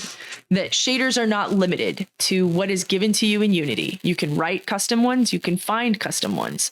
Some of them will resolve some problems for you. Some of them might not solve all of them because there really is no perfect solution for what you want. But they will definitely inform how that asset would be made. Pretty obviously, right? Yeah, Right. we're still yet to cross the road of coming up with a stylized, like a style for the game. That's rough to hear because it's what if you want them to be making things, they need to know what that is as soon as possible. I know. Yeah, but it's okay. Like this is part of the learning process. But like this is also something that you can just be like, you know what, this is the style. F it. This is it. This is the style. Yeah. It takes a color map and a normal map, and they don't have to worry about anything else. They'd be like, What's a normal cool. map? Normal map is a type of bump map that takes RGB data and converts it to XYZ bump information. You don't need one, but it does respect one. Oh. So like if I took it off and I said no normal map, it kind of takes away its bump info and like see how like jagged that is. I mean, that might be what you want though, like that low poly vibe. But if I put it on, oh, it's some bump. It's a manual tessellation. Topographical data through. No, it does not change the geometry. Okay. So that's why it's called a normal map. And this is not something that It shows the topographical stuff in the texture, right? topography is the actual geometry of it. Topology, it's the location of the wireframes. It's not topographical. It doesn't affect that. That's not It doesn't affect that. No. right. So So it affects how the light will hit it, though, right? yes, it will. It reflects how the light will communicate that, I guess is what you can say. Yeah. But it is not like tessellation. No. Okay, because No. tessellation is just like a randomized thing that's based upon probably the normal map, actually, right? No. So like, okay, let's talk about a normal map. All right. It has to do with like not so much like literally a texture, but the way texture is perceived, right? Like if you look at something, how the light hits it. Okay. Let's look at a plane. Let's look at a plane. We're just going to do regular old plane object. Well, you know, a cube. Cube is fine. Cube is fine. We like cubes. Okay. We understand a little bit about cubes in that, like, if we apply, or 3D objects, if we apply a picture to them, let's look up wood material. That's something like You know what? space. Let's look up. Ooh, we could do that, but let's not. Let me go to textures.com. F it. Okay, well, maybe it helps if Renee spells it right. Okay, textures.com. Log in. Sounds good. Okay, let's look at some. I just need a material texture that is not this much work. Let's go wood. Fine. It's this guy. What do I have here? Great. Okay. That's the color. I don't need displacement. It might be fun though. Normal map and roughness. Sure, I got all that stuff. Why not? Let's bring it in. Show folder. This is one of my. What's that? Those are the 4 factors that go on the texture. Well, there's 4 out of the 5, and it'll do a pretty good job. So let's go to gonna create folder, and this is gonna be wood. I guess I would put that in materials, whatever. This is one of my favorite tricks, by the way. And I'm gonna move my thing here to show you. Right click on the folder that you want to get to. I want to find this. Go to show and explore. Oh, thank you. That's so lovely. I appreciate that. Open that up. I'm going to click these puppies and drag them on in. Do. Wonderful. There they are. Awesome. Okay. Let's make that material. And I'm going to just call this wood. Why not? Apply it to my object. It doesn't change because the default is what is created here. But I could change some color here if I wanted to, so you know that it is live updating, right? Okay. I don't want any color influence happening on it, though. So before I do that, though, I want to take a closer look at this guy. This is called a normal map. It is fine. It is pretty. Does not really. We don't know what it's doing, though. If I double click this, though, it's got some cool things happening here. I'm going to open this with Photoshop though, so I can take a closer look at its channels. I want to look at the RGB channel specifically. You may have understood what I said before when I said that a normal map is a type of map for 3D assets that converts the RGB data to XYZ shading information. That's why there's 3 color channels. That's right. There's definitely 3 here. Let's look at Windows. I need channels. Gimme. Oh, you're over here. Okay. You see how I made it dance in? Okay, so the red channel. If you look closely at this guy, it's kind of showing that light is coming from the side, as if it was being lit from a lantern that was shining from this side over here. I'm gonna turn that off now and look at green channel. The green channel, that looks very different. This looks like it's got a light shining from up here down. So X and Y, Z will be our head as if we're looking right at it. Whoop. Shading it just like that. It's not giving us even this like ambient occlusion effect to it almost. Put that together and we have this kind of pretty effect. I'm going to boost these a little bit just to, well, you know what? I won't just yet. Like, let's just leave it alone for now. All right. So this is in Unity. We know that much. Let's look at this guy. This is we're going to actually have to tell this that it's going to be a normal map because it's going to calculate it a little bit differently. Apply that. All right. In the material now, I am only going to bring in the normal map and nothing else so that we can see its influence. Okay. With that, we're going to calm down. There we go. All right. I've got some now bump information. Now, to be clear, there is no more geometry on this. Cubes there are 6 flat faces. There is no other points. There's no other edges. That's it. These are 1, 2, 3, 4, 5, 8 vertices on this guy. Okay. Pretty clear. But you're like, oh, that's kind of nice. Like it's kind of creating this like illusion that there's a bump there. I want you to be at 0. And I want you to be at 0. Yeah. I would like to hide the gizmo. Okay.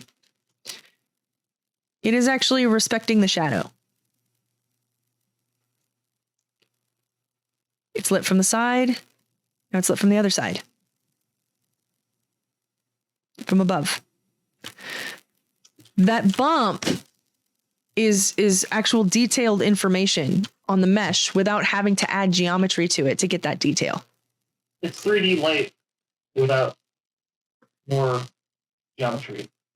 Yeah, it's lighting information. It's bump. It's detailed bump information. So like what my students would do is they would sculpt in that fine detail, bake it onto a low poly mesh, and create a map for it. It is badass. Yes, it is. In Half-Life: The Lost Coast, there's the demo developer walkthrough, Mhm. and they talked about that, doing the face of the character that's on the beach there. Mm-hmm. They made the face in really high resolution, Mm-hmm. and then they baked it from a couple different angles into apparently what is called as a normal map, Mm-hmm. and that was the height and fill face of the character. I kind of want to fuck with this now. Like, I'm just gonna come in here and I'm going to mess around with this guy a little bit. Okay, so I'm going to create a sphere in here and I'm going to share this. I found this fascinating and I think you'll appreciate it a little bit because you kind of understand the point of the channels as being data. So if we look at this, I'm going to pick a color. And we go to the RGB channels. This is kind of important. Half of 255 is 128, right?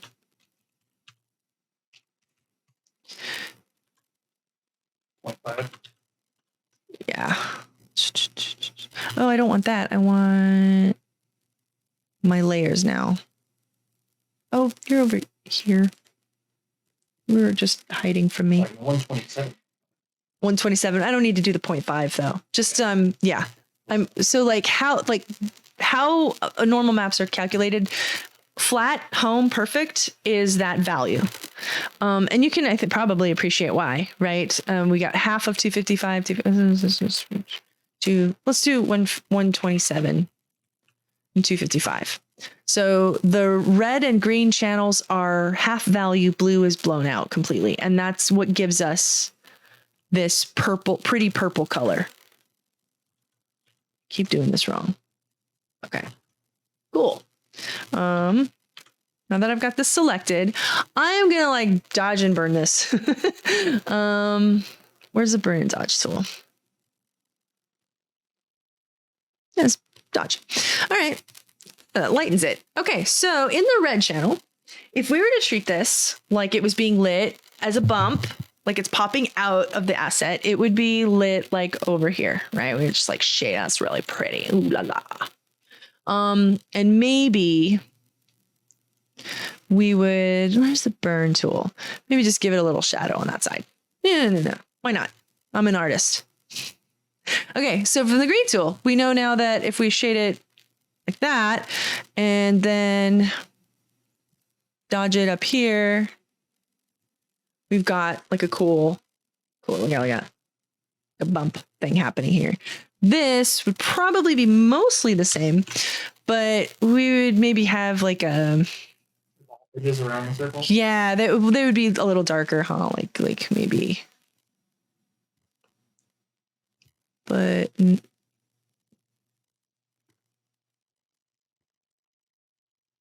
okay, yeah, sure, why not? Okay, so I made I made a normal map. Okay, so I'm going to Control Shift save this. Save it. Should be a PNG. This is really, should do the PNG, but I'm trying to be fast. Okay, import. Okay, There's no geometry there. no geometry. Illusion of there being a hemisphere poking out. That's right. Can I see that from like a near 90-degree angle? Oh yeah, you can see it on the other side. Look at that.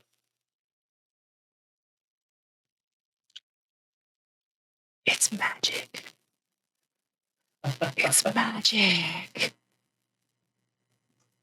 I mean, by definition of supernatural and natural things, that is literally magic. Yeah, magic. Ah! All right. So when You you want to be fancy, you could be let's go ahead and add the albedo now on there. And let's add the, what is this? The smoothness. Smoothness. I'll put it on the metallic. Whatever. Here. There's a lot of data and effects. Mm-hmm. Mm-hmm. The shader is managing that mostly. But it's reading it from those texture files. Mm-hmm. The files thing. Yeah. File sizes will matter. File types will matter. Make sure that it is a power of 2. If you go outside a power of 2, you kind of hurt your optimization. Imagine that you have like a 256 to 512 jump, right? So if you save this at 257, it will take up as much space as 512 with all of that memory just not being used. Got it. It's, okay. I have a very firm grasp of that. Got it. To data types. And Yep. programming. Yeah. And it makes sense when you think about it from that lens. That's so cool. It's bumpy. It smoothed out the bump too. I could probably be better about how that works. If I wanted it to have the wood grain too. What is it? Not color dodge, not color burn, overlay. And I like to often I do like to kind of hem these up a little bit if I kind of go to the levels and make the darks dark and the lights light. Very Like, conscious. yeah, I really enjoy doing that. And these will have interesting effects, I think. I believe. It will pop. What happened to the effect that I had around it? Oh, it doesn't matter. It still looks artists have good. Their own like buzzword. Everything it looks like glass. Mm-hmm. You have all the old painters. Oh my god, it's gonna look like glass. So, They love it. They love it. For a while, when we first got PBR in games, okay, turn the smoothness down on that. There we go. when was that? Like, what gaming era was that? Like, It was for it's PlayStation 3 era, I think, when games started coming out with like we had PBR material started showing up, and this was like 2010, a little after 2010, in the 2010s, not quite 10 years ago. Everything was wet. Like everything was glossy and wet or shiny. their simulations all look like They looked, yeah, that was because the artists were doing that thing. They're like, we're pop. It's just, yeah, we were just so excited. We're just so excited. saturation. Yeah. Yeah. So that's how a normal map works. Anywho, I guess my point on this was that flat color or flat kit stylized surface respects normal maps. So let's do thing. Let's do. Oh, I see what you're saying. That's cool. Yeah, that might not be the best. But it does, and you can fiddle with it. Yeah. Yeah. I don't know. Maybe not so much. Whoosh. Gonna get some cool effects. I don't know. Spec. I can know. Yeah. There's the specular. It doesn't need to be quite that big. Oof. It looks shiny now, kind of. Yeah. So you can have like normal maps will respect that cell shader. That's what I was trying to show, I think. And also how normal maps work. My students know how to make that already. They already know how. To bring in an asset is as easy as it is with anything. You just drag and drop it right into the project here. You can see, do I have no, it's material. Oh, I've got a barrel mesh in here. Let's just try it. All right. Art. I'm going to make a barrel. I don't know how good that's not how you spell barrel, but you know what? I'm too tired to fix it. So barley.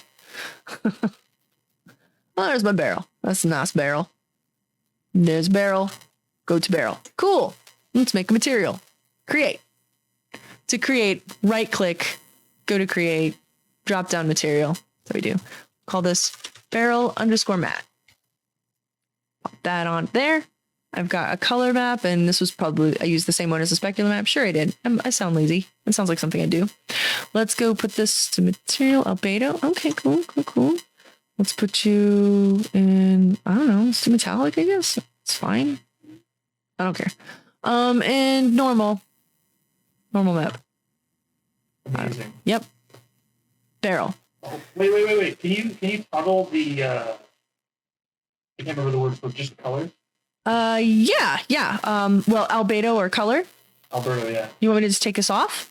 I don't know if that's my audio or your audio, but you're phasing in and out of robot. Oh, I'm sorry. No, I'm- no, no, I have audio. Okay. So I've taken off the albedo and I've used the metallic. Like I would just use the same thing in the metallic channel. I don't know why I did it that way, but it does create kind of like a little bit of a smoothness on the band. How I had it. I can remove that also though. So this is barrel bump, barrel with normal map. Can I see just the mesh with the no texture? Yeah. Or like Like yeah, I want to just see just the geometry. yeah. Holy crap! It's like nothing. Yeah. Yeah.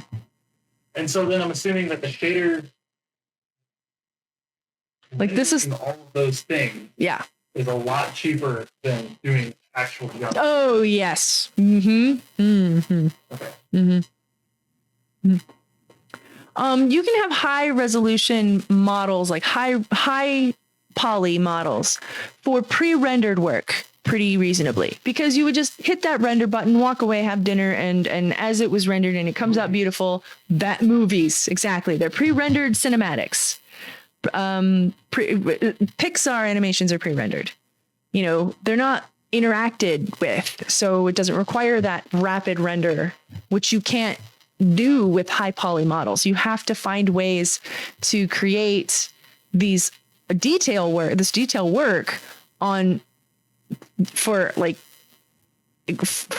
games, basically for games, for real-time renderers. It's not just games, it can be simulations or training applications or something, but But it's Yeah. so cheaper because it's so much cheaper because you gotta do 120 or I think 75 times 2, whatever that is, mm-hmm, DVR. mm-hmm. And that's gotta be basically all time unless you do that weird sphere warping thing that Carmack was working on. Mm-hmm. It's officially implemented years ago, but you know about that? Like where when the actual render pipeline dies or chokes or something, it still respects your head movement in relation to whatever the last frame it got was. I've heard about that. Magical. Mm-hmm. Amazing. The app or whatever is actually making frames can just kill itself and die. But then you can still move around. It's just now whatever you were looking at before is just frozen. You can kind of move around it. But that saves a lot of sick. Yeah. So the normal maps are necessary. You can't have high polished models in there without them. It's that easy to bring in an asset. Just click and drag it on in. I don't know why I built the maps like that. It looks like something I must have overwritten, but it still looks okay, so I won't be too mad about it. Shaders inform how the materials will be rendered. You can write shaders, you can buy shaders, you can use the default shaders. Default shaders respect what we call the physics-based rendering pipeline. And the fastest way to get this thing to look cool is to get that default Unity Sky off your project. You really?